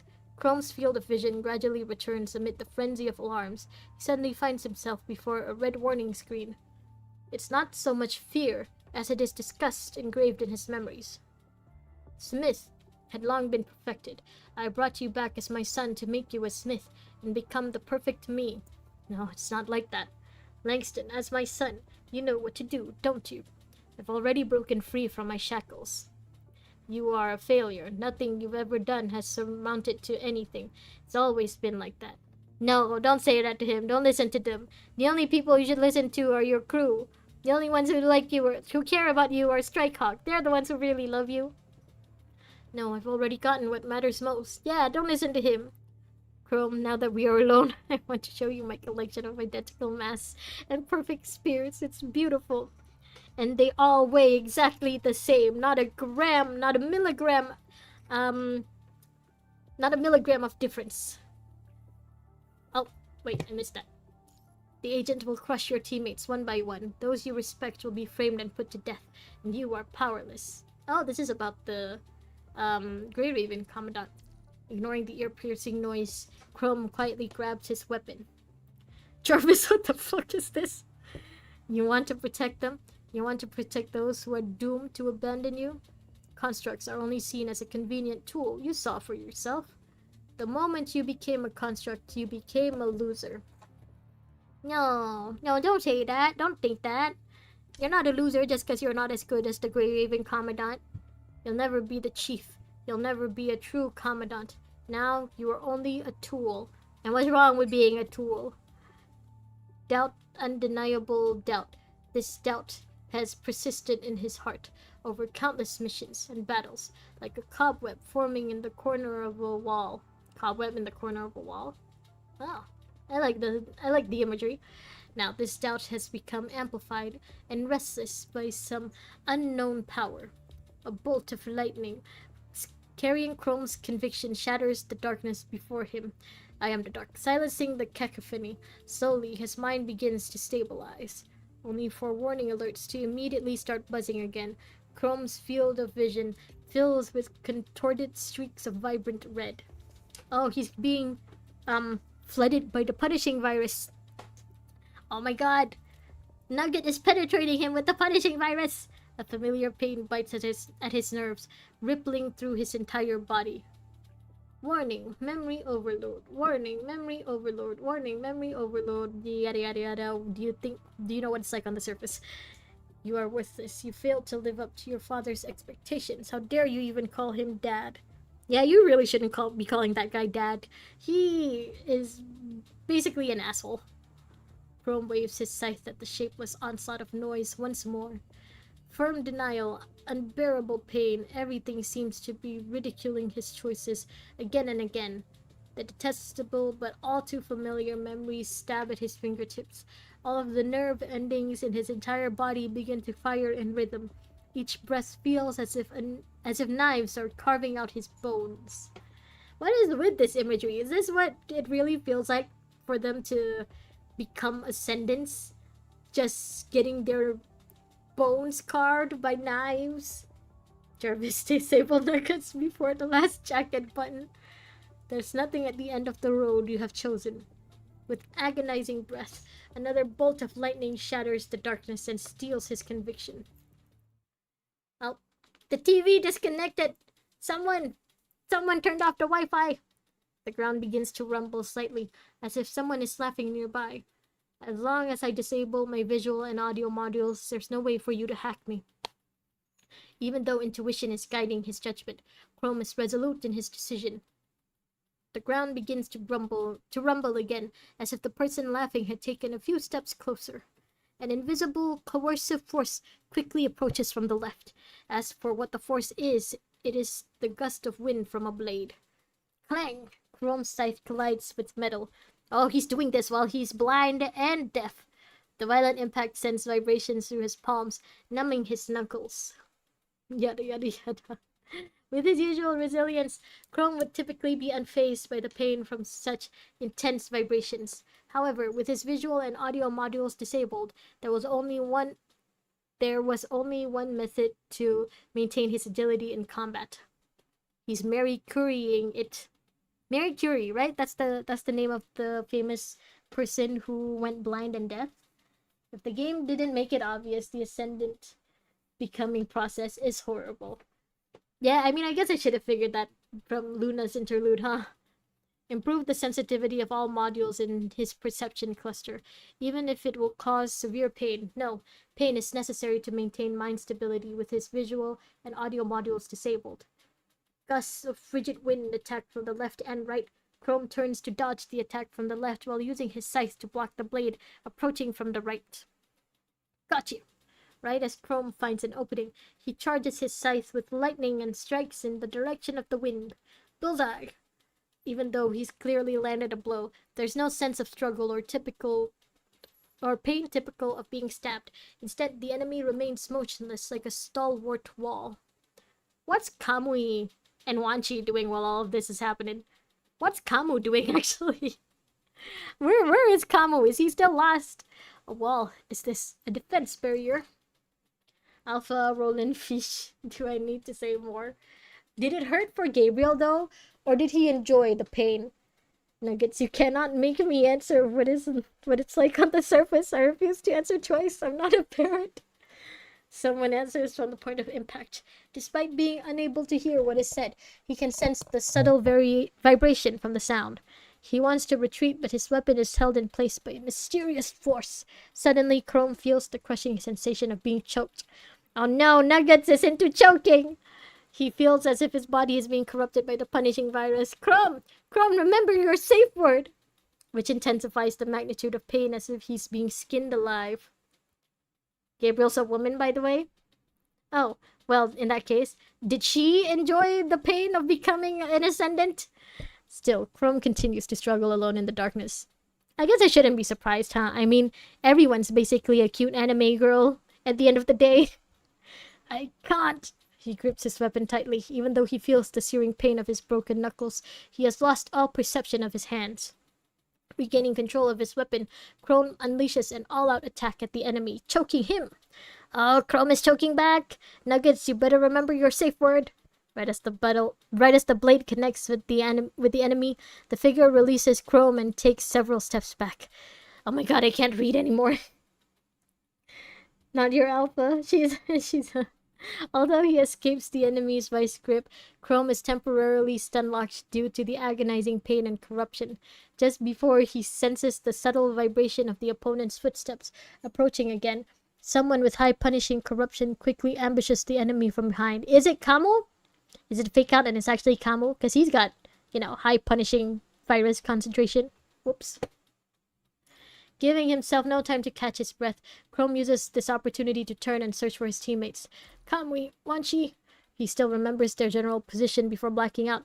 After fumbling along his memory for a few steps, a quivering breath brushes against his broken fingertips on the left. Gabriel's a mechanoid. Hi, Jair! Welcome! Welcome back! So you're trying to say that Gabriel actually doesn't have a gender. Who's there? Wanchi? Feeling his face, Chrome is vaguely able to recognize the contour of Wanchi's face. Chrome grabs his shoulders and senses Wanchi trying to open the buttoned-up pocket of his tactical bag. What is Wanchi seeing? Drowning in the hallucination, Chrome no longer is able to exert control over his body. Still, he struggles to take out the contents of his carrying bag. Perhaps it will be of some use to Wanchi.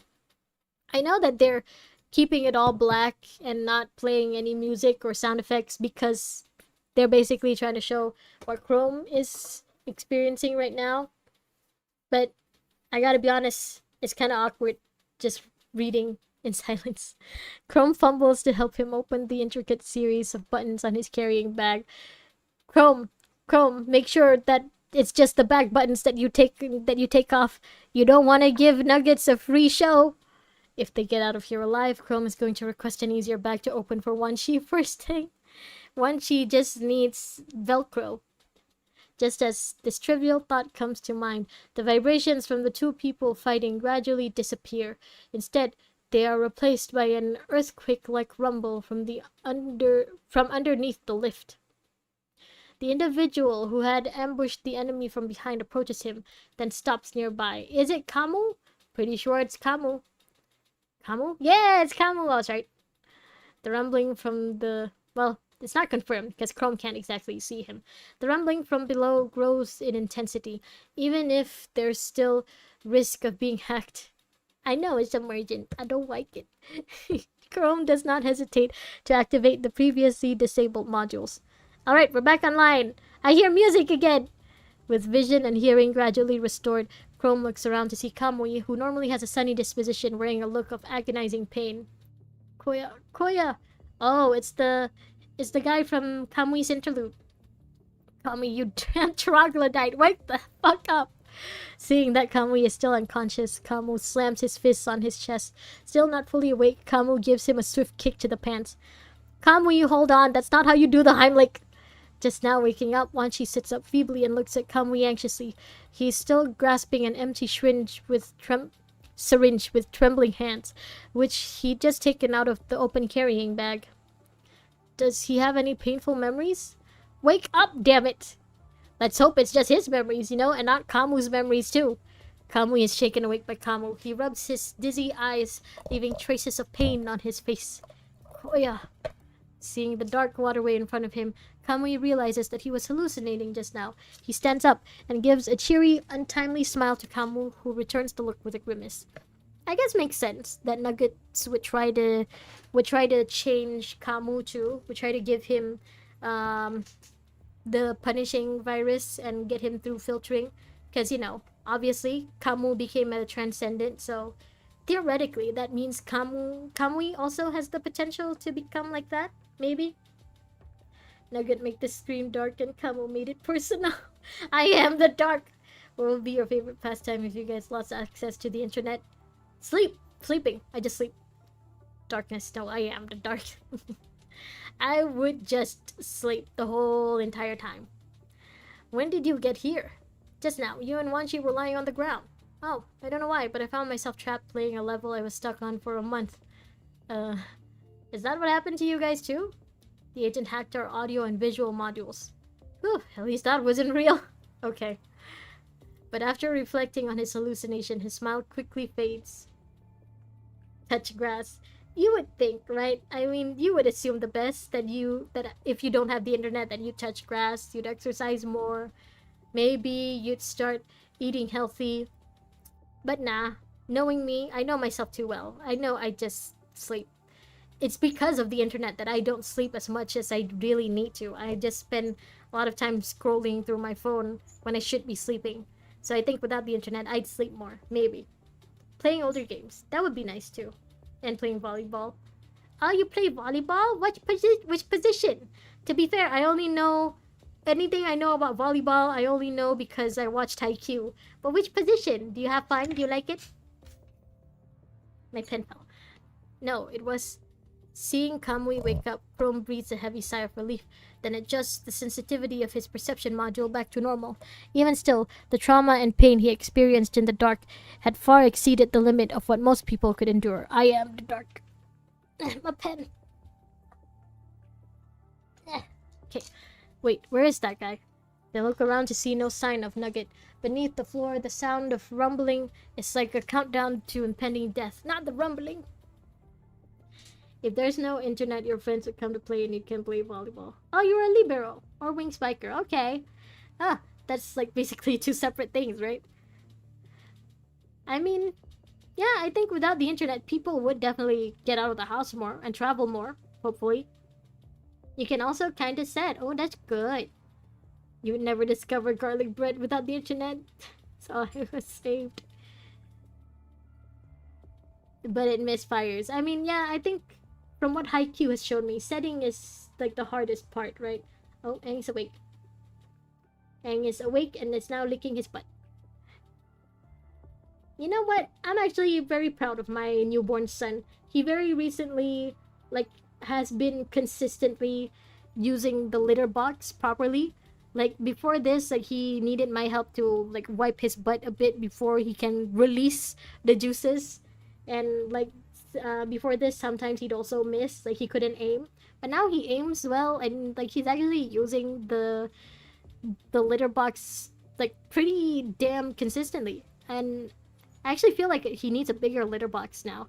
Like, the litter box that I use for him now is basically just, what's it called? A deep dish. So Like, I think that thing is getting a little too small for him now. Sometimes he's set for the opponent's skill. Okay, that is a skill. I mean, that is one way to play the game, I guess. Looks like that wasn't the last of the red tide. More watermelon juice. It's more diluted than before. Whoops. More diluted than before, but there's still a ton of it. We need to get out of here. The four of them quickly run to the exit. Why do I keep doing that? But at this speed, sooner or later, they will be surrounded by the red tide and the hetero creatures occupying the waterway. Kamu, get Wanchi and Kamui out of here. What's the big idea?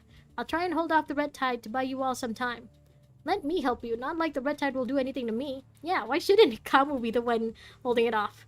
On the way here, I found some switches that opened up some secret passages. It'll be easier if I just show you. I guess you mainly play Libero now since you haven't played volleyball in a while. I mean, Libero is important. You are the guardian deity of the team. Captain, forget it. You won't listen anyway. Wanchi, let's go clear the way. Alright, but don't wait up for us. Relax, Wanchi, let's go. Alright, be sure to come back in one piece. I have a feeling that Chrome is going to really badly injure himself or like break his current frame. And so that's how he ends up in the new frame. Even though Asimovo told him not to use the new one. I just came up from below. The red tide over there is not enough to flood the whole underground waterway, but you don't need so many red tides to kill constructs.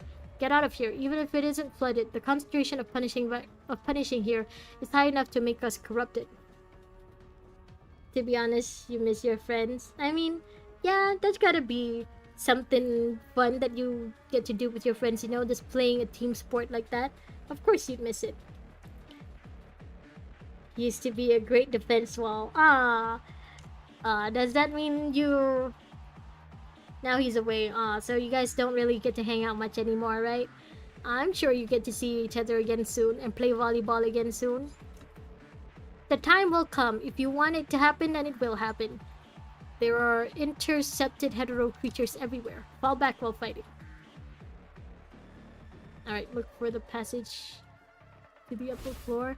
Is this not the... Nope. Passage? Is that not the passage? Or is this the wrong way? Oh, it is?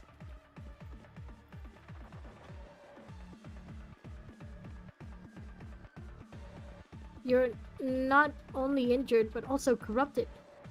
I wish Wanchi were here. Damn, there's not even enough time. There's not even time for repairs. So Chrome's been corrupted already? Is he already on his way to becoming a transcendent? He got busy studying. I'm sure you're not fat. Don't say that. I'm sure your friend isn't fat either. You just gained a bit of weight. You just grew a bit more. Okay. They're not giving me indicators on where to go. Hopefully I'm going in the right direction. I may not be like Zoro in real life, but I am like Zoro in games. The concentration of punishing virus is still rising. 10 kilograms in the last year since you haven't gotten any physical anything. Also, that's why you've been walking around basically every night, huh? Well, I hope that you keep up at it, you know? If you want to change your body like that, then keep going. Don't stop. Yeah, you're not doing physical exercise. That's good, that's good. It's not a bad thing. You better stay away from me too, or you'll get worse. There you go again. Ah! Miss me, miss me. Give it your best shot. Your best shot. Now what? Now what? Upper floor?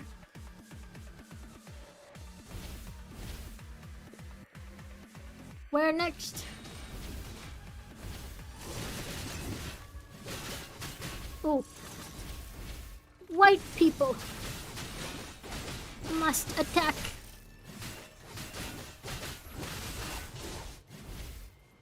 And must attack fish. Keep going forward.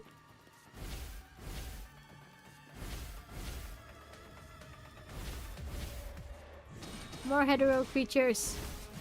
More white people. Requesting support! Hi, welcome. Sorry, I'm not looking at the chat right now. I'm trying to request support. Let's send it all. Oh, I wasted that. Okay, where else? Where else? Where to? Where next? This away? Upper level? Oh no. I thought I was supposed to go up the stairs. How do you feel about the result? Concentration 30%. Combat is decreased.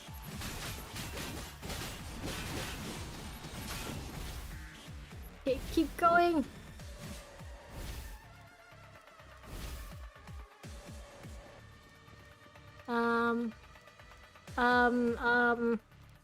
Heard it? Chrome turned the valve. Did I fuck up? Someone playing PTR. Nice. Hello, welcome to my stream. Sochi Boku. Hello. Who the fuck's trauma dumping about exercise? It's fine. Exercising is good. It's good to talk more about exercise. Keep up the exercise, king. Yeah. You're on Asia Pacific. Oh, okay. Cool. I think I'm on Asia Pacific too. I think, maybe. Looks like a switch connecting the gate. If the red tide wants to pass, this kind of thing can't stop it. It's enough to buy us some time. Okay. Oh, it slowed down. Okay, so I did good. I did the right thing. Give it your Yeah. best shot. Ah, wait. That looks like the direction towards the red tide.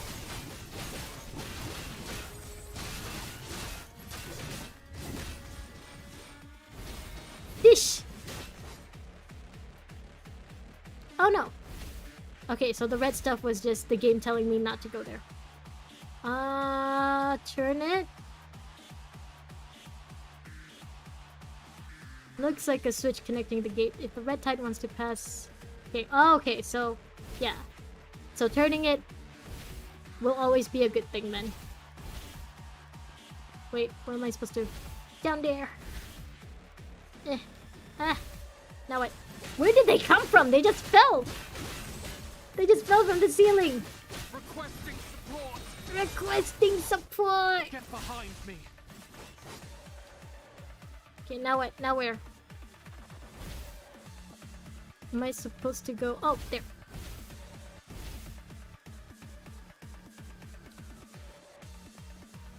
Okay, I think we're supposed to just keep going up, right? Keep going upwards, maybe? Did we lose Camu? Camu! Okay, there you are. I summoned the dark.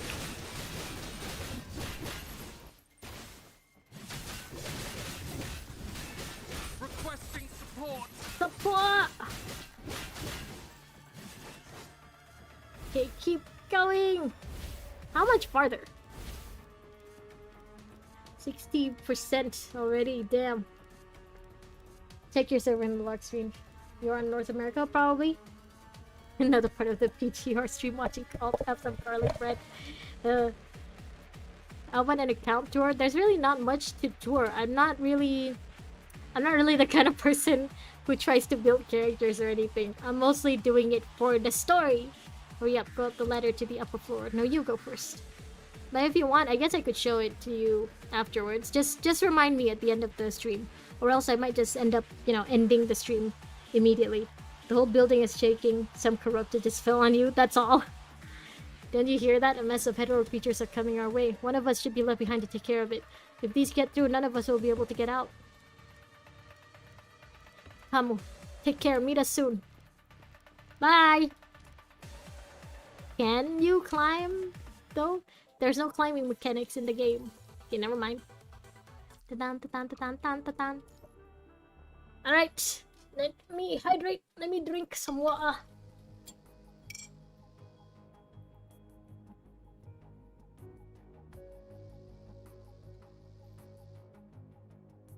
You wanna see what I have? Okay, I guess I could show you guys. It feels like it's been a while since I've mentioned like which characters I have and stuff. So just remind me to show you guys at the end of the stream, because otherwise I might just, end up ending the stream immediately. Camel will be safe. Yeah, Camel will be fine. He can probably swim in the watermelon juice. Climbing the ladder, the ground underfoot begins to rumble slightly. He is the dark, that's true. The source of the rumbling not only comes from Kamu fighting against the enemy down below, but also from the heterotide rushing toward Chrome from above. Are you British? After hearing Chrome's fighting lines, it gave me some of the British accent. He's infected me with his accent. Facing the surging wave of hetero creatures, Chrome is forced to defend his position in front of the ladder. Even if the corruption of his frame reaches critical mass, he will still continue to fight. However, this is no foolhardy self-sacrifice. Rather, sensing that the level of corruption is no longer rising, he detects something about the strange anomaly. Aang, what are you doing? My kitten is now moving, and he's playing with the... what's it called? The vacuum cleaner that I have in my room. I don't know why, but he really, really likes that thing. He doesn't even try to go for the wire or anything. He goes for the nozzle of the vacuum cleaner, so like basically the part that's the dustiest. And I don't know why, he's just very, very interested in it. My son is interested in cleaning, I guess. British speaking virus. Go into the moon base. However, this is no foolhardy self-sacrifice. Okay, I'll take a page out of your playbook. Oh, he's hurt! No! As long as he can hold on a little longer and intercept the enemies rushing toward him, his determination might just be able to pull off such a Hail Mary. Oh, speaking of Hail Mary, have any of you guys watched the movie? I haven't yet. I'm planning on watching it maybe this weekend with my friend. But, you know, I've heard it's good. Even then, he can barely keep such an unmistakable plan suppressed in the bottom of his heart. Chrome takes a step forward, his scythe enveloped in lightning, slashes the hetero creatures, smashing wave after wave into pieces. He just likes the dirt. Oh, it's not blood, right? It's, what's it called? Something liquid? I forgot what it's called, but yeah, they don't call it blood. But it's something liquid. But right as he catches a glimpse of victory, he hears the sound of ominous footsteps slowly approaching. Is it Nugget? It's Nuggets! Vital fluid, yep, that's it. Nugget, you're such a sip. You won't let him leave without saying goodbye. I'm sure you'd think it's a miracle if you made it out of here alive. Are you still choosing to sacrifice yourself to save your comrades? Nugget sounds disappointed. You chose your friends over me! Chrome remains silent. He stands firmly and continues to block the oncoming wave of hetero creatures. Interesting. The hetero creatures in front of him suddenly halt their tracks, as if they'd received a signal. Most leaders should shoulder immense weight. They rise fast and fall even harder. Seems you're no different. But I won't let that day come. Faced with Chrome's conviction, Nugget quietly walks forward. Electric currents of punishing virus hiss beneath his feet. Yeah, Sang, what do you want? Okay, it doesn't seem like he wants anything. He just meowed at me. Electric currents of punishing virus hiss beneath his feet, like raging waves as if to tear the narrow space apart. Show me everything you've got. Countless crimson tendrils. Oh no, he's using tentacles. Leap. What, Aang? Hold on, give me 5 minutes. I'm gonna go see what the baby wants. What do you want?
His eyes look red.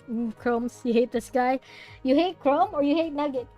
Yeah, by the way, I just put in extra dry food in his bowl. I don't know what it is. My older cat is like that too. If the bowl doesn't look full, they think that there's no food in it. But like, I know you can smell the food in the bowl. I know you can see the food in the bowl. Like, why are cats like this? But it's fine. He just wanted more food in his bowl. Okay? Alright. Countless crimson tendrils leap up from the ground and strike, all targeting Chrome's invert device. Oh, that's right. He's using tentacles on Chrome now.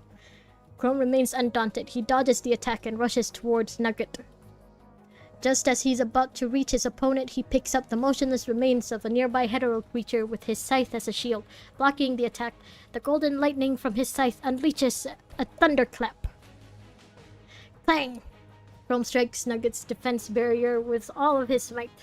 Not today, Nugget! You've already tried using brute force. Think again. Brute force the first time didn't work. That's fine. I can use brute force again. Chrome grips his scythe tightly, condensing all of the lightning into the tip of his blade. With the scorching heat of a meteor strike, he smashes Nugget's barrier once more. Chrome is giving Nugget just the tip! Okay, maybe I should stop with these jokes. Following a slight cracking sound, the tip of the scythe finally manages to penetrate.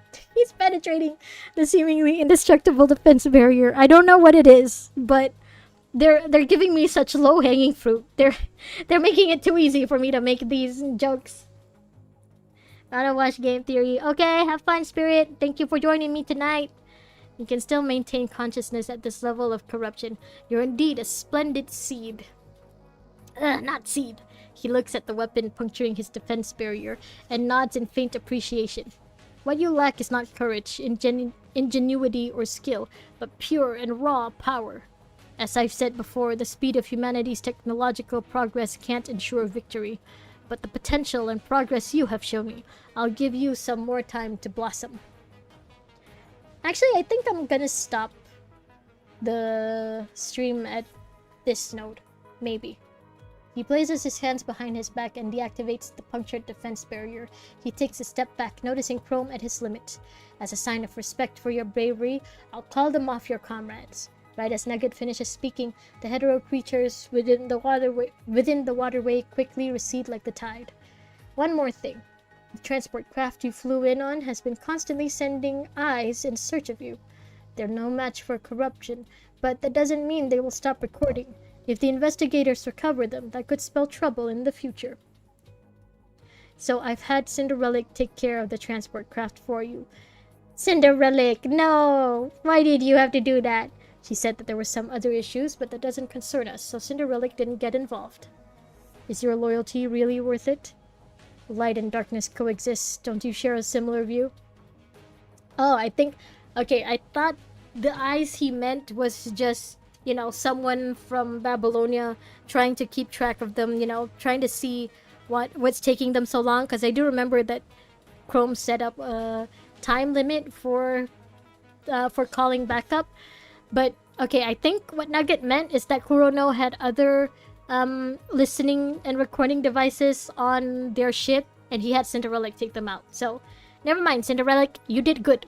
Faced with Chrome's answer, Nugget simply smiles and says nothing more. He turns and walks into the dark tunnel. Climbing up along the corroded floor, Kamu squeezes through a half-collapsed hole. Hey, Kamu got out! You're back? Everything okay? Seeing Kamu return, Chrome wants to stand up, but the split legs of his frame make him unable to maintain balance. Even a cursory glance shows that his frame is seriously corrupted and damaged. I was gonna ask you that. Take a good look at yourself. I'm fine. I don't care what you say. We need to get you to a doctor. I am a doctor. I've already tended to the captain's wounds. At least his injuries won't get any worse for the time being. Let's hurry back. There's nothing more we can do here. Alright, we're all here. Let's get going. Captain, let me carry you. Ah, the little golden retriever. No need, I can walk. Dang, what are you doing? Chrome responds coherently, but the others can tell he's struggling to hide his fatigue and that he's barely holding on. I know I said to stay awake, but I didn't say you had to stay moving. Exactly. Wanshi said your wounds will get worse if you keep at it. We need to get you back ASAP. Are you still here because of me? There's only one transport craft back. The one that brought you here is gone. If we left you here, you might be attacked by that agent again. Kamui, grab the captain and let's go. You got it. Chrome tries to refuse, but Kamui throws him over his shoulder without much resistance. Unable to move due to serious injuries, Chrome has no choice but to give up the struggle. Full speed ahead! After Strikehawk evacuates, two shadowy figures emerge from the scorched ruins. Oh! It's... I thought that would be Alpha and maybe Lamia or Roland looking for Luna. But no, it's these two. Can he really make it back with those injuries? I've done what I can to stop his punishing concentration from rising past the point of no return. He should be able to make it safely back to Babylonia. Ah, look at Nugget, trying to look out for his boo. The figure in the shadows lets out a soft, cheerful laugh. Even if he manages to hold out, it'll take him over a month for his frame to recover. Why the special treatment? Because he has a crush, that's why! The man laughs, then points at her forehead. This is a declaration of war. I need to keep him alive so he can deliver my message to those bastards playing mind games right at my doorstep. Unsure of what this means, the girl tilts her head to the side in confusion. Forget it, I'm just trying to lure those snakes out of hiding again. After all, to them, only the dead stay quiet. But in the past, you did whatever you could to cover our tracks so the humans couldn't find us. But now, you're bringing them right to us? This isn't the first time we've made our presence known. We just stopped for a brief period of time. Not the first time, huh? I wonder if maybe before this there was a mention of him or of these two and I just forgot about it, maybe? Ever since I first laid my eyes on the red tide, I knew that the future foretold by Asnet was within our grasp. Lions can't expect to capture an elephant merely by waiting in the shade. Now is our time to go on the offensive. I guess the fact that Luna's missing also has something to do with them, wanting to be more proactive now, huh? Not to mention, Alpha is going to stop at nothing to redirect humanity's spears away from Luna and onto me anyway. Even if you kill them, the same thing will happen in the future. You could get rid of Alpha, but then Luna will just become the next ticking time bomb, and we don't know where she is. I've been collecting food to feed the Red Tide. If they're willing to send us delivery, all the better. Delivery from Babylonia! Hi! Hello! Made yogurt and his mecha lolly? Some people call him yogurt and some people call him nugget? Okay, well, I can see both. I can understand both. But I've just been saying nugget this whole time. I'm sure she will express her sincere gratitude for such a mutually beneficial victory. Are you worried about him? Yes. Relax, dear child. I've never known a human to return to Earth after arriving in Babylonia. You'll never see him again. Okay. Our priority now is your mother. I'm sure that won't be the last of them. I'll leave you to protect her. I meet it elsewhere. The girl nods, then takes the crystal pyramid from him. Do you know what this does? Yes. Is it one of those prism thingies that can summon a rainbow? The transport craft steadily enters low Earth orbit. Kamu enters the isolation chamber, while Kamui and Wanshi show signs of trepidation. Wanshi inspects Chrome's inver device again. Even though his frame was heavily damaged from battle and corruption, his inver device is relatively intact. With all this damage, even if everything goes according to plan, you're going to be out of commission for over a month. Chrome forces a nod. Feeling weak, he can only lean against the cabin wall. The dark sky outside the window makes him drowsy. Prior to their departure, Chrome cancelled the countdown for the distress... Oh, he cancelled it! For the distress call and sent an emergency evacuation request to the nearby task force, hoping that they stop their search and rescue mission and evacuate ASAP. Oh, okay. If the squad encounters the agent, there will only be one outcome. Death. For Chrome, he had long since grown acquainted with the word death. This is war. He recalls what his father had said to him. Death is inevitable. I am inevitable. That is also what his father had said. As long as you are a soldier on the battlefield, your day will come. I've already applied for your transfer. Thank you for your outstanding performance during the mission. Look at him. His eyes are all dull now. A few old memories filled Chrome's mind. Before that, he'd experienced a catastrophic failure, but that gave Chrome a new life. What about this time? Even if it was the worst-case scenario, at least I protected everyone. With this feeling, Chrome recalls the thought that had flashed through his mind right before his final encounter with Vo Nugget. If it wasn't the worst-case scenario, If only he can hold on to an ounce of hope. If he's able to transfer into his new frame early due to the damages sustained in battle, since the Commandant has been the only one resistant to corruption, he will be able to temporarily free the Commandant to stabilize the corruption and other issues caused by mind deviation.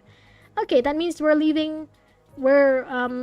not gonna have the flashback things anymore soon. Sometimes it comes as a note with an apple-loving tune. Working alongside the Commandant, Chrome will have a better chance of destroying that secret base. Then... Langston, you know what to do as my son, don't you? Okay, flashbacks like this, once more, to reiterate, I don't mind, because this happened in a completely different chapter. This wasn't the interlude, I think. Gather everything that is of use, put them together, then create a perfect me. I'm going to achieve this goal my own way, Dad. Yeah, Dad! But this goal, no matter how sought after it is, it cannot be his final destination. Looks like I'm going to spend a month in the Star of Life while they repair my frame. Considering all the surveillance lately, perhaps spending a month in the Star of Life recovering will be more suitable for the opposition's plans. During his meeting with the Commandant, even though he did not reveal anything to the opposition, he did give them a new target. Even still, Chrome has no regrets. He has to make sure of the Commandant's willingness before he saves the next life. After his meeting with the Raven Commandant, the Commandant's willingness was without a doubt. Whether he has to become the rat to free the Commandant or require the Commandant's assistance, he must stay alive. He has to achieve his goal his own way. I can't let them stop me. He has to take action, even under these circumstances. Yeah, this definitely has to be my last note. I'm already feeling my tongue tying. I feel like I've already been reading for too long. Every time you see Chrome's dad, you feel he takes more from his mom. Wasn't he adopted though? This is what it's like on the surface, Writer's Lab chapter. Thank God, because EX04 after this and chapter 15 are good. I mean, the story so far has been good. I do like Nugget. It's just the flashbacks, man. They're unnecessary. He has to take action even under these circumstances. I can't get a hold of the Star of Life. I wanted to see if they're still taking patients. Is their comlink down? Is there a signal jammer nearby? Chrome wants to ask Quan Chi, but his corruption and wounds make him unable to speak. He can't even talk no more, Chrome. I think someone planted something next to the engine. I didn't really look at it closely before takeoff because we were in such a hurry. It's not safe to check during flight either. Yeah, I don't think you want to go out to check the engine while in your midair. Call them when we get back to the base.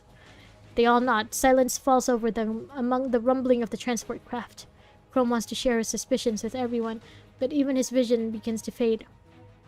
He does not know what might happen if he passes out here. Quan Chi has not specified, but by the look on his face, it definitely would not be good. I must stay awake and leave a clue. Chrome struggles to gain control over his broken finger. Nugget wasn't that generous with Chrome at all. He was generous. He stopped the punishing virus from completely corrupting him. The only good thing is Nugget in your opinion, but glad you enjoyed it. Yeah, I liked Nugget. Nugget was an unexpected but very welcome addition to the story. A29. He writes the simple message on the palm of his hand with the vital fluid exuding from his fingertip. Column A, number 29. This is the address for Asimov in his terminal's directory. Most of the time, Asimov is in his workshop where he cannot be reached. Only this address is able to reach him regarding top-secret research. In addition, only those involved in these top-secret projects know of this address. If they are willing to use heavy-handed means to interfere with his plans, such as signal jammers, he has no other choice but to write this glimmer of hope on his hand. If his assumption is correct, Quan Chi and Kamui will understand this clue as they check each invalid comlink. After all, they are sure to connect the dots while looking at the directory itself. In order to make the number more apparent, Chrome once again struggles to gain control of his fingertip. Pain. Deep, agonizing pain. Jarvis tickled Nugget's left socks. Vaughn enters in the if evil why not category. More like if evil why fun? Why funny? I don't think she's more in the same category as Roland, I think. I don't find either of them hot, but I do think they're fun as villains. Like, I like that they have so much personality. At least, they don't feel generic. Like Gabriel feels generic to me. But, at least Roland and Nugget, they seem like they're having a good time while being villains. Nugget is basically a nub with admin powers. Prior to this mission, Chrome had not used pain to stay conscious for quite some time. Somehow this gives Chrome a season of bitter nostalgia. Steadily arriving at the predetermined landing zone, Babylonia is already shrouded in artificial night. For Chrome, the imaginary moon hanging outside the window has accompanied him for countless nights at FOS College. Only Alpha is hot, don't know about the others. Yeah, the girls are all definitely hot, don't get me wrong. But for the guys, I don't consider Roland or Nugget hot. Countless days, work, repeat, train, repeat, struggle, repeat. Jarvis spin his blanket on the short bed and heat his pillow. Can't argue with that. All to keep Langston Smith on top. But now, there was no need for such a cold, relentless pursuit of perfection. Becoming a smith was no longer his sole pursuit. Perhaps it is the sense of familiarity that gives him a little peace of mind. Oh my god, I really can't speak anymore. I can't read no more. Or perhaps that he has already reached the limit. Chrome's memory once again begins to sink into itself. We made it! Leave the transport ship so we can finally contact the Star of Life. Roger, I'll get the captain off the ship. His condition is getting worse. Carry him and keep him steady. Thanks. Sorry for the trouble. Chrome wants to say that, but he cannot spit out a single word. Roland's cool. New Alpha is the most detailed belly button that I've seen in an anime-style game. Everyone needs Roland in their life. Beautiful art and style. Alpha midriff supremacy. Well, I guess you're a belly kind of person too, huh, Wesley? Wait, Kamui, there's something written on the captain's hand. A29? That wasn't there before boarding the plane. Did he want to tell us this but couldn't? It seems that his vocalizer's been destroyed. Go to the Star of Life before looking into this. Banshee grabs Chrome's hand and wipes it clean. Let's go. Reliable comrades, reliable friends, a real sense of security. He thinks of how fortunate he is for being the captain of Strike Hawk. Ah, that's actually so sweet. That's so cute. Bellies are the most important. I mean, I can't argue with that.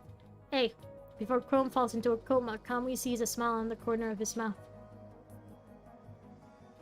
Although it is now early morning, according to human convention, there are still several personnel on the landing platform performing maintenance on transport crafts. They are somewhat surprised to see the safety hatch open halfway as a blonde figure rushes out from within. Is that belly full of garlic bread dough? It should be. She deserves all the garlic bread in the world. The young man, who personnel could always tell he was laughing even by looking at the back of his head, is now in a state of panic. Hey, is there a medic? I need a doctor! Military personnel returning from Earth turn left and proceed through the sterilization tunnel. Then you can take a regional shuttle to the ER at the Star of Life. The staff member standing behind the right partition simply recites the regulations apathetically. Hearing this formulaic response, Kamui remains quiet. Instead, he rushes in the direction of the sterilization tunnel with Chrome lying unconscious in his arms. After seeing them disappear, the workers behind the partition get together and begin to gossip. That guy he was carrying, wasn't one of the Smiths, was it? One of? There are only two though, right? Yes, and it's yummy. Now you can't argue that. Not really, just pointing that out because her belly button low-key looks like yours. Okay, well, in that case, I look forward to seeing what her belly button looks like. Are you sure you want to reveal your belly button like that by saying that it looks like Alpha's? What the hell was their mission? I wouldn't be this surprised even if the Grey Raven's commandant came back in this condition one day. You wouldn't be surprised if I came back half dead? Damn.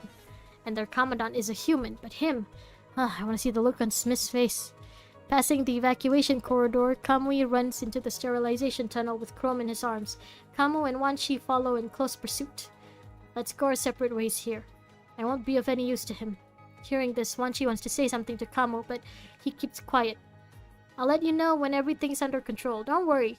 The small central purification filter rumbles in the background. Kamu looks at Kamui and Chrome in his arms. Standing among the sterilization spray, silence hangs over the group. No one knows what to say at a time like this. You'll turn Wesley to Alpha soon. What does that mean? That sounds like a threat. Wesley, hide! A prompt signal that the sterilization is complete. Kamu nods and waves goodbye. After watching Kamu leave, Wanshi and Kamui carry Chrome to the regional shuttle. Onto the bus. Upon returning to this familiar yet disturbing place, the Star of Life seems to be more chaotic than what Wanshi remembers. Due to the large-scale battle in City 075, the Star of Life, which had a reputation for being busy, is now a hellscape of blood and vital fluid. Before the battle even began, the staff anticipated a large number of casualties, but even as they tried their best, they still cannot cope with the spreading disaster. After the Londonist arsenal destroyed most of the Red Tide, there were still mass casualties in the ruins of City 075. They cleaned up a large number of hetero creatures, transported supplies, recovered samples, and collected data. It may have appeared insignificant compared to the achievements of the core personnel, but it was still equally important. Wanshi takes Kamui through the ER's lobby via a familiar shortcut and places Chrome on a temporary maintenance table. Apologies, the maintenance room is already at max capacity. Before he can even finish speaking, the staff hastily refuses him and runs over to a room where he's being called for assistance. How can there be this many wounded? Wanshi, let's contact President Hassan. Wanshi nods. They both open their terminals that dial Hassan and Celica. Celica! No response? No response from Celica either. Wanshi is the best Tricog member. I mean, yeah, he's basically like jack of all trades, right? He's a sniper, he's a doctor, he sleeps. Is it too late in the evening? What about Asimov or the others? Most of the others are out on missions, but we can try Asimov. Both of them repeatedly call Asimov for help, but he does not pick up. After a long time, a strange face appears in front of the comlink. You heard so many things in your life, not many things can get you off guard, but you did it. Congrats. Yay, congrats! Celica! Hello? Celica is currently in a meeting. I can relay a message to her, though, if you wish. Both of them quickly explain the situation. If someone is injured, please proceed to the Star of Life and follow the procedure. But they're already at max capacity. In that case, wounded personnel have no choice but to wait for a vacancy. I'll relay the message to Celica, but neither her nor the President can help with medical issues. I recommend you wait patiently. My earlier theory is that the reason why Hassan and Celica can't really help the Grey Raven or Chrome right now is because they're too busy trying to keep Luna hidden, you know? Let everyone think that the Grey Raven Commandant is the one who took in Luna when it's actually them. But, you know, I still have yet to be proven right. Are you kidding me? My response is according to protocol. I can repeat it if you like. You piece of... Enough. I guess we have no other choice. Wanshi abruptly terminates the call. Seems like Hassan and Celica are tied up as well. The comms are being rerouted. There's no point in wasting your breath. We have to think of another way. Well, if it isn't Dr. Wanshi, I sure haven't seen you in a while. A somewhat familiar face appears in the corner. You're still here? Haha, well, there's no other place for me to go now, is there? Anyway, I have a frame that needs maintenance. Is there space? Can't you tell? The doctor laughs awkwardly. It doesn't have to be in a maintenance room. He just needs a matching action module and vital fluid dialysis. Are you going to operate? She hurries to the temporary maintenance table and checks the stock for Chrome's model. All that's left is a hand module, but you can't replace it without a maintenance room. After all, it's not as simple as just replacing the hand. Asimov, Hassan, did you check the reserves? Oh. Did you check the reserves? The Star of Life used to keep emergency supplies on hand. This is all we have. We're already running on fumes here, but I can pull some strings and get you a vital fluid filter, seeing as it's an emergency. She turns to Wanshi and says with a heavy heart, or you can think of another way, Dr. Wanshi. I'll take the filter for now. She nods, squeezing her way through the crowded corridor. She quickly returns with a vital fluid filter. Together, she and Wanshi hook up Chrome to the machine. I recommend you get him out of here as soon as possible. She quietly whispers to Wanshi as they hook up the machine. Why? He won't get help, if you know what I mean. If you ask why, all I can say is that the hospital is running out of supplies. I'll be in trouble if I say any more. Oh, Chrono's already gotten their claws into the Star of Life, hmm? She clears her throat after hooking up the machine. Yes, Celica mentioned. Got work to do. If you think of another way, just leave the filter here. I'll come and get it later. Thank you. She nods, then disappears behind a corner marked Star of Life. Is this the only way? We need to replace his dying parts now so that he has a chance to survive and recover. but there aren't any available maintenance rooms or suitable parts. What about somewhere else, like A29? I thought about that too, but what the hell does that mean? Damn it, Chrome, you should have given more details! In puzzle games, this sort of code normally represents a password, location, or a particular spot in a large set of data. The captain couldn't have left us a clue about something none of us know about, like a lock. The closest building related to A29 is a shop, and that only leaves one possibility. Check Asimovo! The directory? Before they arrived at this conclusion, they'd been poring over the directory looking for people to call for help. It seems so obvious now. After the two reach a consensus, they quickly take out Chrome's terminal. Column A, number 29. Hey, 28, 29 are both Asimov. Let's give it a try. Wanshi presses the number in the directory. However, no one answers, their last glimmer of hope. As the dial tone continues to ring, a rare bead of sweat appears on Wanshi's forehead. He can sweat? Constructs can sweat? Well, if I can't get replacement parts for his frame, I can try to replace them here. Want to contact the captain's father? He rarely talks about his family, but I've heard others mention him. It's rare to see Kamui this serious. Wanshi looks up for a moment. I've heard some rumors, but did you see the situation just now? They've obviously taken the captain's father into account. I think we should keep trying to reach Asimov. Wanshi presses the name in the directory once, twice, 3 times, 4 times, 5 times. Sorry, Chrome, your fellas are smart, but not quick smart. Not smart enough! Suddenly, there is a prompt to connect with them from the other end. Asimov! Asimovo, finally! You answered your phone. Ah! There's nothing in front of the communication monitor except a young screen. Sorry, I shouldn't have connected Mr. Asimov's comlink without his permission, but it kept ringing. Who's there? Forget it. Doesn't matter. Do you know where he is? Is it you, Murray? Well, what? It does matter. Oh, not Murray. My name's Rosa. I came to ask Mr. Asimov a few things. Judging from her childish voice and being unable to reach the camera, the girl had to be 6 or 7 years old at most. Is that Asimov's child? Asimov is a father? Poor girl. Asimovo, you have a child? He's not here. I think he's hiding so he can continue his research. Got an emergency. Where is he exactly? An emergency? Go to Zone B3 of the Science Council. That's where he goes so no one bothers him. B3 is the new research building of the Science Council, which is fairly close to the Star of Life. Let's go. Rosa mentioned. A ray of hope shines on their beleaguered faces. Kamui picks up Chrome again and rushes to the shuttle outside. Y6 and the next number. Oh, wait, I didn't even realize. Did I say the thing? Damn. I'm too much of a millennial to have noticed. The shuttle quickly turns into Zone B3. There's a young girl standing in front of the stairs of the building. Hi, I'm Rosa. You said it was an emergency, so I followed you here to see if I can help. Mr. Asimov should be in the sealed lab. Sealed lab? Yeah, Mr. Asimov doesn't like being bothered, so... She explains immediately, but begins to get nervous after seeing Kamui's anxious face. Sorry, follow me! Rosa races into the building and up the emergency stairwell at nearly Mach 1, banging on a wall around the corner. Ah, Rosa, you poor thing. Millennial mentioned. Mr. Asimov! Rosa's voice trembles with a slight whimper. The crashing of various research equipment comes from the depths of the sealed lab. Asimov is like, who's making my daughter scream? Arriving upstairs, Asimov stares at Wanshi with kindred dark circles of brilliance under his eyes as he's packing up the things he just knocked over. Wanshi wants to ask, so someone can scare Asimov, huh? But he has more pressing issues. Save our Captain, Asimov! He looks at Chrome, who's gravely injured in Kamui's arms, and his face turns pale. Come with me. Asimov hurries into the sealed lab. Rosa stands there timidly and waves as if choosing not to follow them. This might not be the ER, but your timing couldn't be better. I've been working to fix the remaining problems with Chrome's frame since this morning. Sorry, I left my terminal in the workshop. People kept disrupting me. Captain mentioned?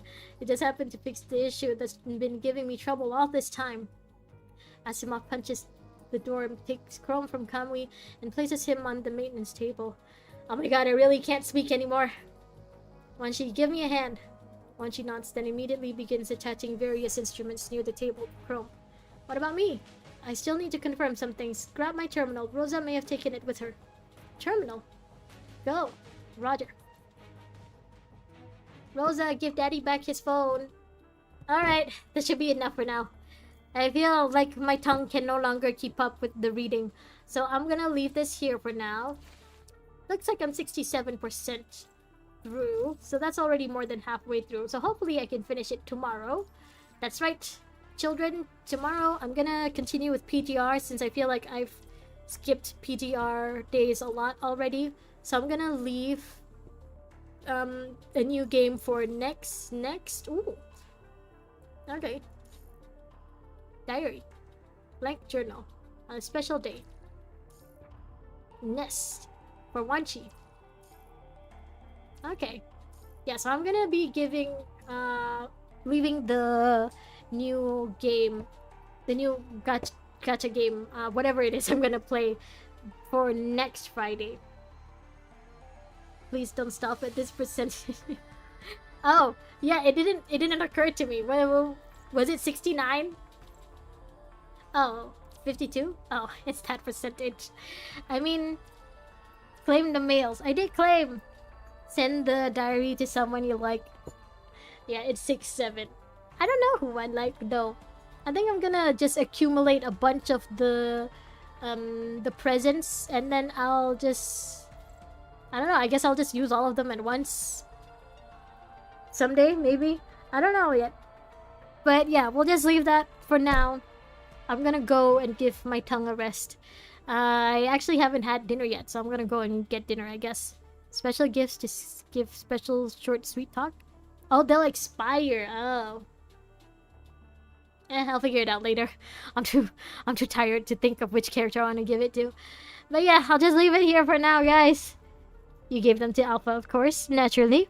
Alright, Motivated Alpha, Rojak, Kashiki, Wesley, if you're still there.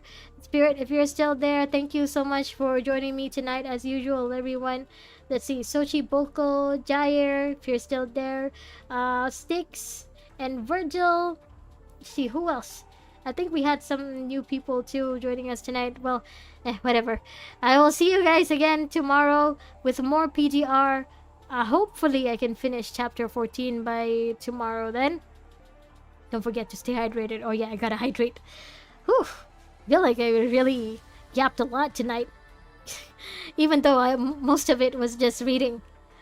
Thank you for the stream. Thank you for coming tonight, guys. Take care, everyone. I hope you all have a good rest of your night. I hope you all have a good rest of your day. Take care, children. Goodbye. See you guys again tomorrow. Bye-bye. Take care. Bye-bye. Lucia, at your service. Bye-bye. Lucia says bye. See you. Bye. Take care, everyone.